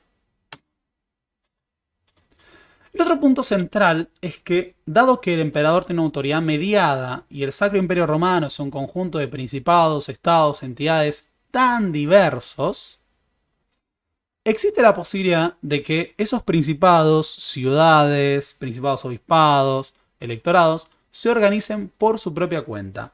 ¿Cuál es la forma de organización típica del imperio? Las ligas. ¿Qué son las ligas? Las ligas son acuerdos o alianzas que reúnen colectivamente a ciudades o principados. El objetivo es defender alguna causa común. Por ejemplo, la Liga Hanseática durante la Edad Media y hasta la Baja Edad Media fue una de las principales fuerzas para asegurar el comercio en el Báltico y el Mar del Norte. Una alianza de base comercial integrada fundamentalmente por ciudades como la ciudad de Lübeck, que proponían defender los intereses de sus comerciantes. Otro caso es, por ejemplo, la Liga Suaba o la Liga de Suabia. La Liga Suaba, que tenía su epicentro en el Círculo de Suabia, era una liga que tuvo el propósito de defender los intereses políticos de esta región y que en el marco de las guerras de religión o de las guerras campesinas va a ser una de las principales alianzas militares. Cuando vimos el video de la guerra de los campesinos, la Liga Suaba fue la principal fuerza militar en este territorio que se encargó de movilizar a sus fuerzas para aplastar a la rebelión de los campesinos. Así que bien, Este descomunal caos, no es un caos, tiene sus propias lógicas, tiene su propio funcionamiento, pero este descomunal aparato feudal es el que gobiernan los Habsburgo. Pero sobre este aparato es que los Habsburgo intentaron hacer reformas y construir una autoridad más centralizada. Como dijimos antes, los Habsburgo tuvieron un gobierno de siglos y el árbol genealógico de los Habsburgo es bastante amplio. Si queremos sucesivamente, sin repetir y sin soplar, los monarcas Habsburgo de los siglos XVI y XVII van a ser emperadores, ¿no? Sacro emperadores romanos. Carlos V, Fernando I, Maximiliano I, perdón, Maximiliano II. No, me salté Maximiliano I, vamos, sin repetir y sin soplar. Empieza el siglo XVI y está gobernando Maximiliano I Habsburgo. Le sucede Carlos V. Le sucede su hermano, Fernando I. Le sucede Maximiliano II Habsburgo. Le sucede Rodolfo II Habsburgo. Después Matías I. Después Fernando II. Y con Fernando II empieza la guerra de los 30 años. Le sucede Fernando III, su hijo, mucho más pragmático. Ese es el que firma la paz de Westfalia. Y le sucede Leopoldo I. Esos son los emperadores Habsburgo de los siglos XVI y XVII. Maximiliano fue el gran reformador. Fue el emperador que se propuso centralizar políticamente, crear un aparato fiscal, crear un ejército importante. Es en la era de Maximiliano que aparecen los regimientos de los Landsknechts, de los que hablamos en el video de la reforma militar, que eran cuerpos de infantería mercenaria profesional, liderados en su momento por George von Frundsberg. Pero además, Maximiliano trató de consolidar su poder hacia el exterior. Por ejemplo, reclamando su herencia borgoñona. ¿Por qué? Porque María de Borgoña, la princesa borgoñona con la que se había casado, le correspondía la herencia de Carlos el Temerario. Y ahí, por ejemplo, Maximiliano va a una guerra con Francia porque el rey de Francia, Luis XI, plantea que, dado que en Francia funciona la ley sálica, las mujeres no transmiten herencia. Y bueno, tras una guerra con Francia, logra imponer sus intereses. Por eso, Felipe el Hermoso va a gobernar en los Países Bajos, como parte de su herencia borgoñona. También Maximiliano tiene que ir a la guerra para recuperar el control de los territorios de Austria y reclamar los territorios de Bohemia y Hungría. Ahí, de nuevo, tenemos la serie de conflictos que deja lo que en su momento fueron las campañas de Matías Corvino, rey de Hungría. El otro punto central de esa autoridad es el establecimiento de una base fiscal. Ese es el gran desafío que los Habsburgo no logran consolidar acá y les va a costar mucho también en España. Ahora, Maximiliano I deja un aparato relativamente centralizado a su nieto, que va a ser Carlos V. Carlos V es el que atraviesa, como vemos en este video, todos estos desafíos. Por un lado, en su persona se encuentran una suma de títulos, de herencias dinásticas que le permiten llevar a su familia los títulos de rey de Castilla, rey de Aragón, duque de Milán, rey de Nápoles, rey de Sicilia, conde de Artois, gobernante de Flandes, los Países Bajos y demás. A esto se suma la muerte de Luis de Hungría y la herencia entonces del Reino de Hungría, la apropiación de la corona de Bohemia en manos de su hermano Fernando I.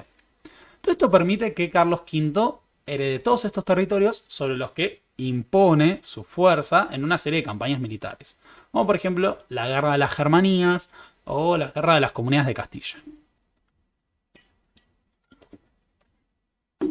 Pero el gobierno de Carlos V está asignado por montones de conflictos que son el producto de defender todos estos frentes al mismo tiempo. Por eso, como ya se ha visto en el video de Carlos V, y no vamos a desarrollar acá, durante su gobierno tenemos las guerras italianas contra la monarquía de los Valois por el dominio de la península itálica, tenemos el avance de los turcos otomanos, la victoria de los turcos en Mohacs, que permite la caída del Reino de Hungría, e incluso el sitio de Viena de 1529, cuando las tropas imperiales se tienen que defender de la amenaza otomana. Así que Carlos V tiene todos estos desafíos hacia el exterior. Pero en el interior, dentro del Sacro Imperio Romano, durante su gobierno, se produce un episodio que va a ser central para la historia del imperio, que es la Reforma Protestante. De nuevo, esto ya se ha visto, la cuestión teológica queda para otro video en otro momento, pero la reforma impulsada por Lutero va a llevar a una división no solo dentro del cristianismo, sino sobre todo dentro de la Iglesia Imperial y del Sacro Imperio. La particularidad de la reforma impulsada por Lutero y la publicación de sus 95 tesis en 1517 es que el cuestionamiento generalizado a la Iglesia Católica va a llevar a su vez a un cuestionamiento a la dignidad imperial. ¿Por qué? Muy bien, porque dado que la dignidad imperial está ligada a la defensa de la cristiandad, pero cristiandad es casi lo mismo que catolicismo para su retórica y discurso, la reforma va a ser vista como un gran enemigo y los emperadores desde un principio van a proponerse acabar con la reforma y tratar de, en su momento, asegurar la unidad de la Iglesia Católica y la unidad de la Iglesia Imperial, sobre todo. Por lo tanto, la reforma se presenta como un desafío a la autoridad también de Carlos V. En la famosa Dieta de Worms, Carlos V condena a Lutero como un hereje, este ya estaba siendo excomulgado por la Iglesia Católica, y esto lleva a una enorme división. Porque con Lutero ocurre algo muy distinto a lo que había ocurrido, por ejemplo, con la figura de Thomas Müntzer. Mientras que Thomas Müntzer llevó su prédica a un campesinado radicalizado que tenía una visión milenarista para destruir el dominio del clero, pero también de los príncipes y los señores, Lutero logró un gran apoyo de los señores y de los príncipes imperiales, e incluso de los electores. ¿Qué quiere decir esto? Muy bien. Que Lutero podría haber sido un hereje que lo quemen en la hoguera o que lo condenen a usar el San Benito y no poder predicar nunca más, pero contó con el apoyo de poderosos príncipes, entre ellos los electores de Sajonia. Federico de Sajonia, Juan de Sajonia y Juan Federico de Sajonia, sucesivamente, van a ser electores que defiendan la causa de Martín Lutero y lo protejan aprovechando el poder que tienen. Estamos hablando de uno de los 7 electores y por lo tanto de uno de los principales poderes de Alemania. Así que con Lutero tenemos la división del Sacro Imperio. Al apoyo de Sajonia se va a sumar el apoyo del Landgrave de Hesse. Así que tenemos otra fuerza importante dentro de los príncipes imperiales. Con el tiempo, esta serie de apoyos van a llevar a la protesta de Espira. ¿Qué fue la protesta de Espira? Bueno, la protesta de Espira de 1529 es un movimiento que se produce en la Dieta de Espira, el Reichstag de Espira, en el cual príncipes y ciudades imperiales que adherían a las posturas de Lutero protestan contra la autoridad imperial y se sublevan contra el emperador. Esto va a llevar a la Confesión de Augsburgo, que consiste básicamente en la síntesis de la doctrina de Lutero, que ahora va a ser abrazada por distintos príncipes imperiales y ciudades que adhieren a la causa del protestantismo.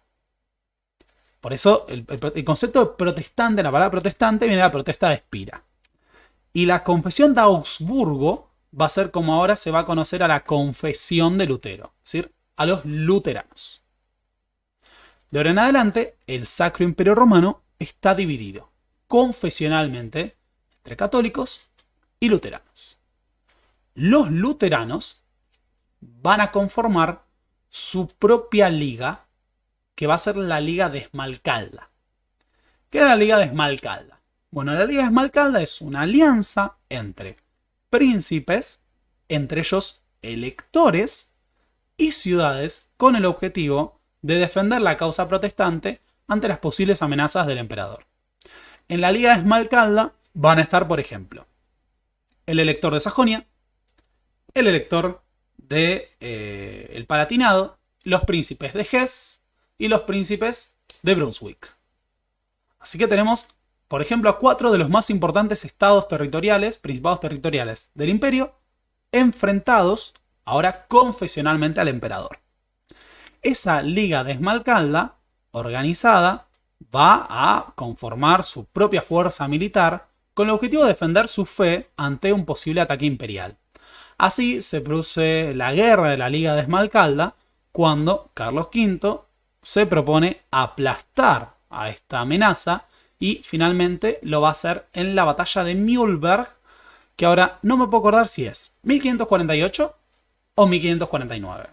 Pero es eso, o en 1548 o 1549, en la batalla de Mühlberg, los ejércitos de Carlos V derrotan a la Liga de Esmalcalda. Y le hacen este famoso cuadro muy lindo que representa a Carlos V dirigiendo a sus tropas en la batalla de Mühlberg. Sin embargo, la derrota militar de la Liga de Esmalcalda no asegura el fin del protestantismo, sino que vamos a tener una serie de protestas, resistencias y además no olvidemos que Carlos V tiene montones de frentes abiertos. Tiene que pelear contra los franceses, tiene que pelear contra los turcos otomanos, tiene que pelear contra los piratas bereberes y este frente abierto en Alemania va a resultar un frente irreconciliable. La cuestión va a llegar finalmente a una solución, digamos, en 1555, con la firma de la Paz de Augsburgo.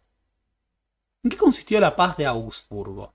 Bueno, un gran acuerdo entre los príncipes y las ciudades protestantes y el Sacro Emperador Romano. ¿Cuál era la idea? Establecer una convivencia pacífica dentro del imperio entre católicos y protestantes. Reconocer a la confesión de Augsburgo. ¿No? Hay que reconocer a los luteranos. No podemos seguir tratándolos como herejes, sino va a haber una guerra intestina que va a destruir al imperio. Es importante señalar esto, porque acá tiene mucha importancia el rol de la amenaza turca. ¿Por qué? Porque Carlos V, si quiere defenderse de los turcos, tiene que poder acordar con su nobleza, porque su nobleza es la que le puede aportar recursos, dinero, armas para enfrentar a los turcos. Pero si está enfrentado por cuestiones religiosas con la nobleza, no se puede acordar.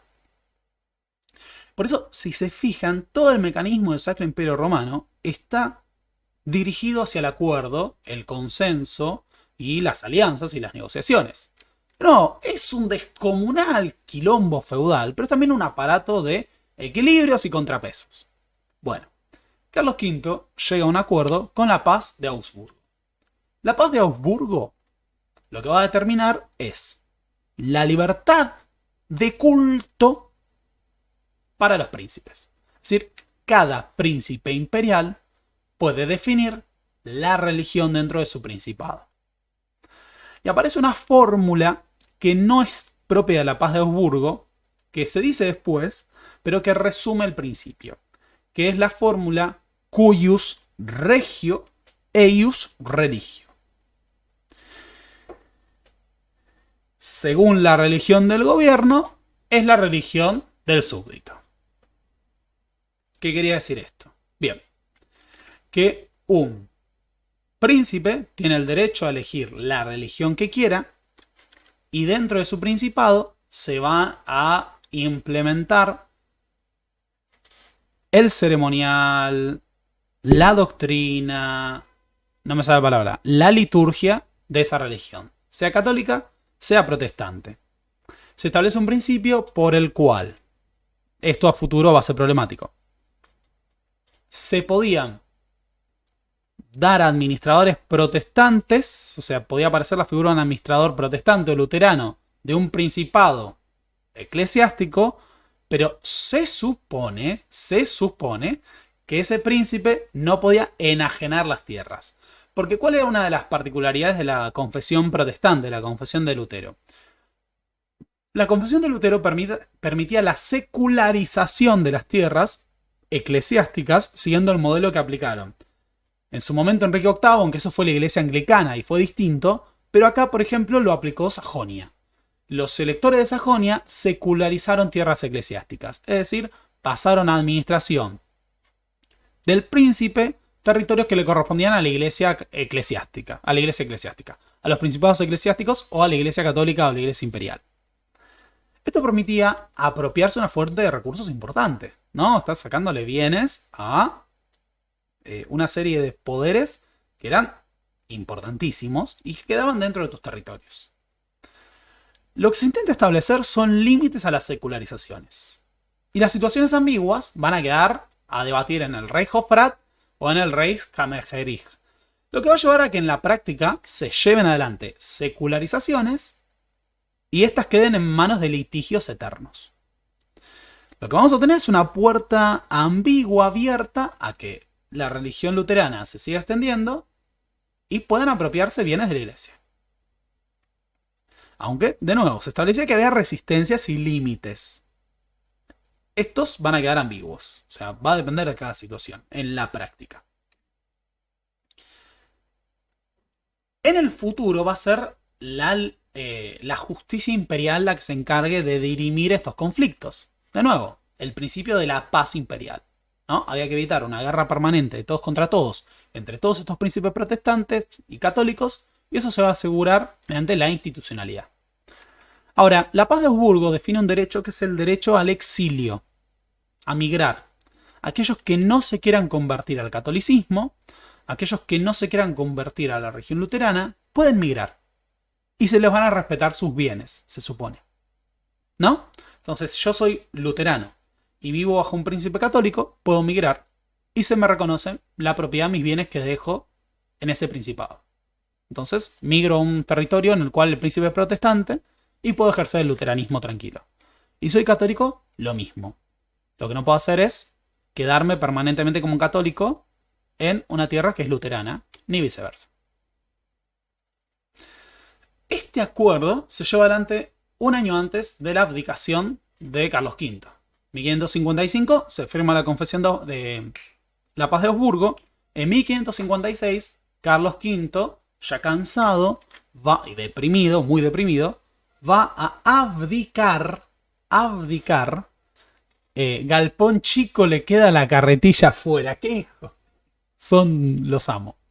Carlos V, carretilla afuera, va a abdicar la corona imperial en favor de su hermano, Fernando I, y la corona de Castilla y Aragón en favor de su hijo, Felipe II. De esta manera, Fernando I, mucho más pragmático y bastante hábil políticamente para lidiar con la cuestión de la reforma que Carlos V, va a ser el que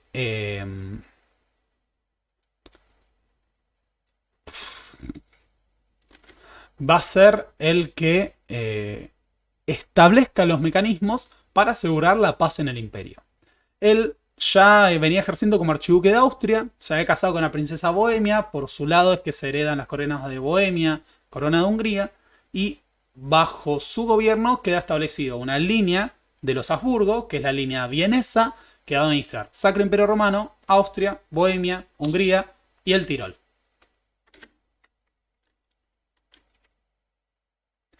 La Paz de Augsburgo ha sido muy cuestionada. ¿Por qué? Porque para muchos historiadores durante décadas lo que hizo fue congelar tensiones que existían de todas formas y evitar una resolución del conflicto. Es decir, lo que durante mucho tiempo se sostuvo es que la Paz de Augsburgo lo que hizo fue mantener una situación de guerra congelada o conflictividad congelada entre luteranos y católicos hasta que eventualmente esto iba a estallar. Hay un par de cuestiones que quedaron abiertas con la Paz de Augsburgo. Una es, como hemos mencionado, la cuestión de las secularizaciones de tierras. Es decir, quedaron mecanismos ambiguos por los que, a pesar del arbitrio y la justicia imperial, podían enajenarse tierras de la iglesia a aquellos príncipes que adherían a la confesión de Augsburgo, es decir, al luteranismo, ¿no? De repente podían apropiarse bienes eclesiásticos o podía pasar que los obtuvieran como administradores y después los enajenaran. A veces la justicia imperial lo evitaba y a veces no, a veces quedaban en pleitos permanentes. Otra cuestión es que la Paz de Augsburgo reconoció la existencia de dos confesiones, la confesión católica y la confesión luterana, ¿no? Pero apareció una tercera.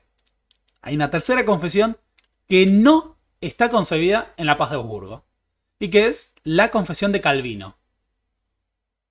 Juan Calvino, bien, Juan Calvino, Jean Calvino, va a ser el fundador de una nueva rama del protestantismo, mucho más radical, que a diferencia de Lutero, que propone, si queremos separar lo eclesiástico, plantear que lo religioso va por un lado y el poder laico va por el otro, Juan Calvino plantea una reforma que considera que a su vez hay que hacer una reforma de la vía social y de la vía política.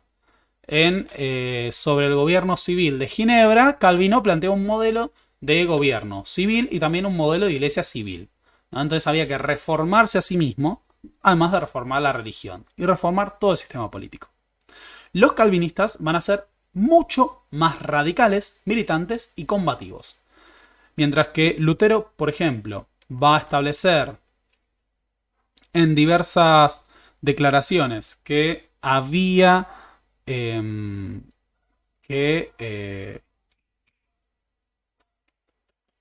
había que respetar la autoridad, la autoridad laica, la autoridad del príncipe, como se respeta la autoridad de Dios. Muchos calvinistas van a defender el tiranicidio, ¿no? Uno tiene el derecho a eliminar al tirano. Hay que matar al tirano en una forma de guerra santa. Los calvinistas además tienen un principio de evangelización, ¿no? Hay un calvinismo militante que es internacional, que tiene que solidarizarse con otros movimientos para extender la religión. Y un trabajo que acá no hemos visto, que algún día haremos un video, que es el trabajo de Michael Walzer, un clásico que se llama La Revolución de los Santos, los orígenes de la política radical, que es un estudio que lo que plantea es que los calvinistas, y sobre todo los puritanos, fueron el primer partido político moderno de la historia de Europa. Tema para otro día, sumamente interesante, me encanta, pero es para otro día. La cuestión es que la reforma calvinista llega al imperio.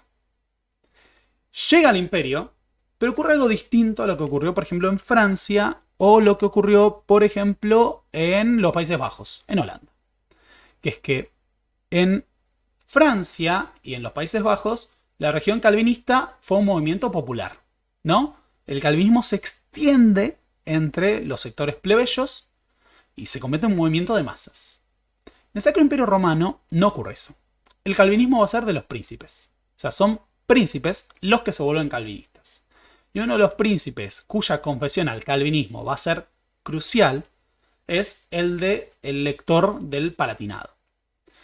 Los electores palatinos van a ser calvinistas. Y como tales van a tener un carácter militante, combativo, que a futuro va a generar problemas. Otro punto problemático es que surge la contrarreforma.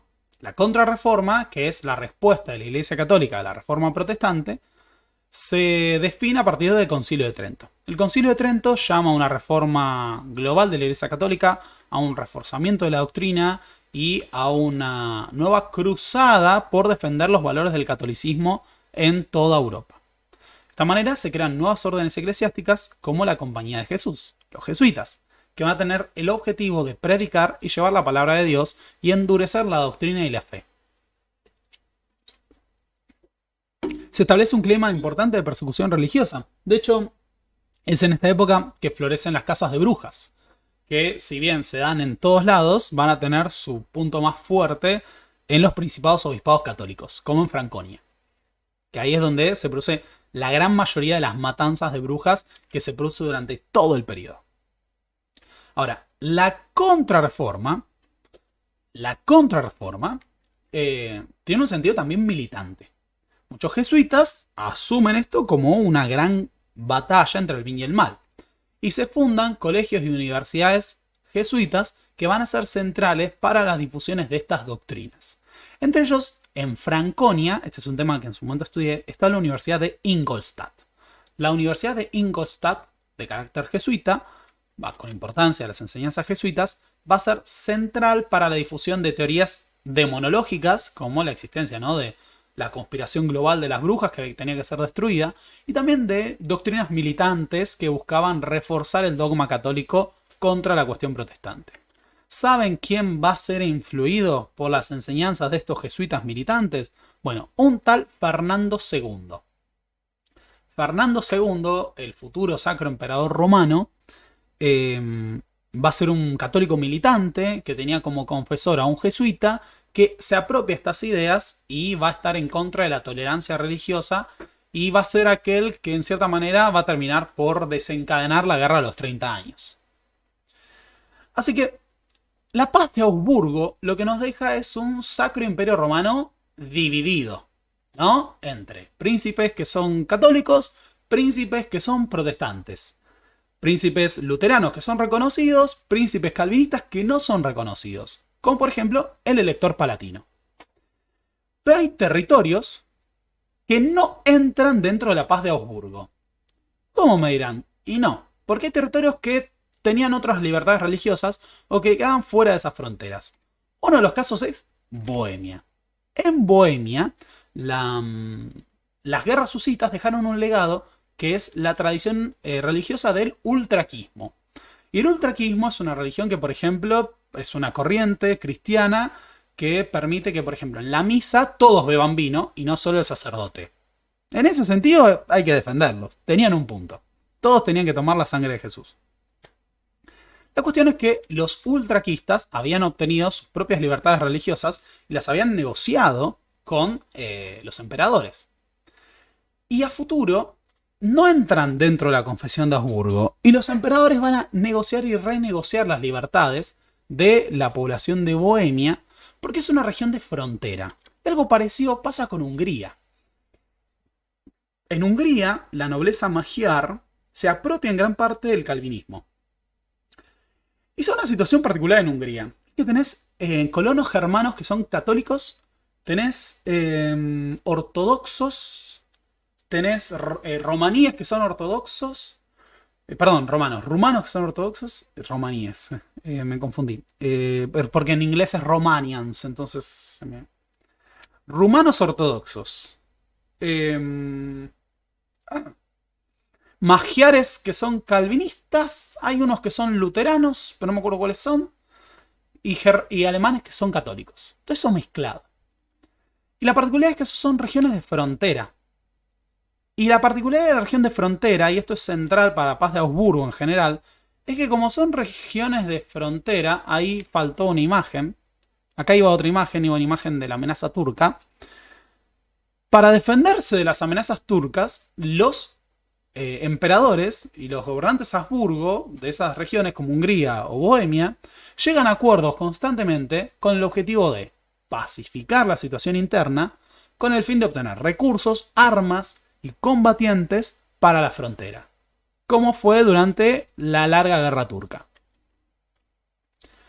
Así que la paz de Augsburgo ha sido muy cuestionada porque eventualmente la guerra se desató. O sea, la paz de Augsburgo se firma en 1555 y estableció la paz, pero en 1618 los bohemios tiran a los representantes del gobierno Habsburgo por la ventana del castillo de Praga, se desata la guerra de los 30 años y se mueren 8 millones de personas mientras Alemania se convierte en un campo de batalla y en un matadero, donde, de nuevo, matanzas descomunales, batallas, se destruye Magdeburgo y matan a 30.000 personas en una toma de una ciudad. O sea, va a ser una carnicería.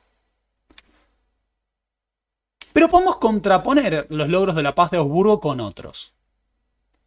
¿En qué sentido? Bien, la paz de Augsburgo se firmó en 1555. Y de 1555 hasta 1618 no hubo grandes guerras religiosas en el Sacro Imperio Romano. Durante más de medio siglo. Por comparación, tenemos que pensar que la paz de Augsburgo permitió generar un frente unido de príncipes protestantes y autoridades católicas contra la amenaza de los turcos otomanos.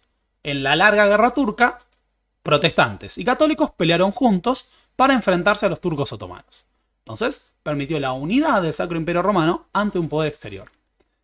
Pero además, en el siglo XVI se van a dar terribles estallidos de violencia religiosa en la segunda mitad, en Francia, en los Países Bajos, en el Reino Unido con las persecuciones a los católicos, con las persecuciones a los protestantes, con las persecuciones a los católicos.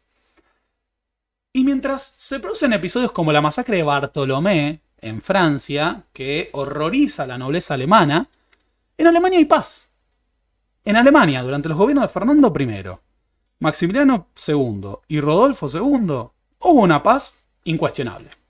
O sea, en el sentido interno de enfrentamientos entre católicos y protestantes, se aseguró una paz en base a lo que fue el acuerdo de la paz de Augsburgo. No hubo grandes guerras, no hubo grandes matanzas, no se salió a masacrar constantemente en la calle como ocurrió en la masacre de Bartolomé. Eso se va a romper progresivamente con la crisis del gobierno de Rodolfo II, un monarca débil que tenía gustos astrológicos, que se encerraba, que termina siendo depuesto por su hermano, Matías I. Esto se conoce como la querella de los hermanos. Y que va a sentar las bases para que a futuro estalle la guerra. ¿Por qué? Porque acá vuelven los católicos militantes con el ascenso de la figura de Fernando II. Fernando II es electo rey de los romanos cuando Matías I es emperador.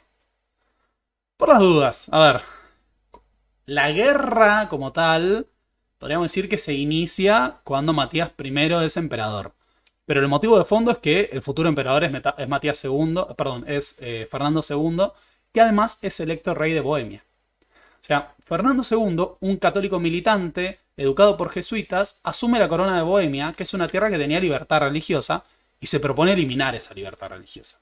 O sea, ahí tenemos uno de los factores que van a desembocar en la guerra de los 30 años. Tenemos un católico militante, que es el futuro emperador, que es el nuevo rey de Bohemia, y que se propone limpiar a los protestantes. Pero otro factor es el elector palatino. Federico V del Palatinado, elector calvinista, militante, se casa con la hija del rey de Inglaterra, monarca de uno de los principales reinos protestantes. Por las dudas, pensemos que Francia es católica, la monarquía francesa es católica. La monarquía española es católica, pero la monarquía británica no. La monarquía británica es protestante. Por más que Jacobo I no sea el mejor representante del protestantismo y lo hayan acusado de papista. La idea es que el elector palatino ahora tiene como suegro al rey de Inglaterra. Y de hecho, cuando estalla la guerra, va a tener como cuñado al rey de Inglaterra, porque después se hereda Carlos. Es una amenaza para la paz del imperio. Y tenemos un calvinista militante y tenemos un emperador católico militante. Así que de a poquito se van presentando las bases a principios del siglo XVII para que los grupos militantes puedan romper lo que era la paz de Augsburgo. Pero la paz de Augsburgo tuvo una enorme solidez, permitió que haya 60 años prácticamente de estabilidad política y lejanos de los grandes matanzas religiosas que ocurrían en el resto de Europa. Eventualmente, la guerra va a estallar. Y cuando estalle va a ser una guerra catastrófica. Pero esa guerra, dice Peter Wilson, no es el producto de los fallos de la paz de Augsburgo, sino de la fuerza que pudieron ejercer los sectores militantes. Pero bien, eso queda para otro día. Espero que les haya gustado el día de hoy, el video del día de hoy que hicimos en un contexto de feriado. Y déjenme plantear algunas cuestiones. El video de la guerra de los 30 años va a ser el video más largo que se haya hecho en este canal. Va a ser muy desarrollado, va a ser muy extenso y requiere mucho trabajo. Este video tomó mucho más trabajo del que parece. Perdón por que estuve sin anteojos y no pude repasar en su momento antes de hacerlo. Y creo que hubo alguna pifia al principio. Les pido disculpas por eso. No serán graves. A lo sumo dejaré un comentario con aclaraciones. Cuando vuelva a tener mis anteojos, voy a poder volverme a trabajar bien en todo esto. El miércoles tenemos videos sobre los mercenarios y el negocio de la guerra en la Edad Moderna. Así vamos a ver cómo funcionaban los ejércitos de esta época. Y les dejo que elijan y les voy a pedir que me definan si quieren otro video más antes del video de la guerra de los 30 años sobre estos temas, porque en realidad tengo otros temas que hablar. Tendría que hacer un video de la larga guerra turca, que es el antecedente inmediato. Y había pensado hacer un video sobre la guerra en el siglo XVII. Es decir, sobre cómo eran las batallas, cómo eran las campañas militares en este periodo específico. No tengo resuelto. Ese es el más opcional. El video de la larga guerra turca va a ser un video muy corto, pero lo tengo que hacer. Lo quería hacer para acá, pero no llegué. Si les gustó este video, si les gusta este canal, ¿qué pueden hacer? Primero, tienen que comentar cuando esto termine. Cuando esto termine, y si no le pusieron like, le ponen like, dejan un comentario, dicen qué les pareció, cuál fue su emperador preferido, para ustedes, cuál es el más flojo, cuál no les gustó, si esto es un quilombo, si no es un quilombo, si se entendió, si no se entendió, si prefieren la democracia moderna, si prefieren vivir en el Sacro Imperio Romano, qué mecanismo institucional funciona mejor, si prefieren a la Corte Suprema o al Rey Jofrat. Pueden poner algo de eso. ¿Qué pueden hacer? Pueden aportar. ¿Cómo pueden aportar a este canal? Pueden hacerse miembros pagos, pueden dejar aportes a través de los links de Mercado Pago que van a encontrar en la descripción de este video en el primer comentario. Pueden compartir, pueden seguirme en Pablo Borda Oc en Instagram, pueden seguirme en Pablo Borda Oc en Twitter. Y recuerden que el 10 de junio nos vemos en Mar del Plata. Las entradas se pueden sacar en www.boleteria.com.ar y vamos a estar en el Teatro Notarius.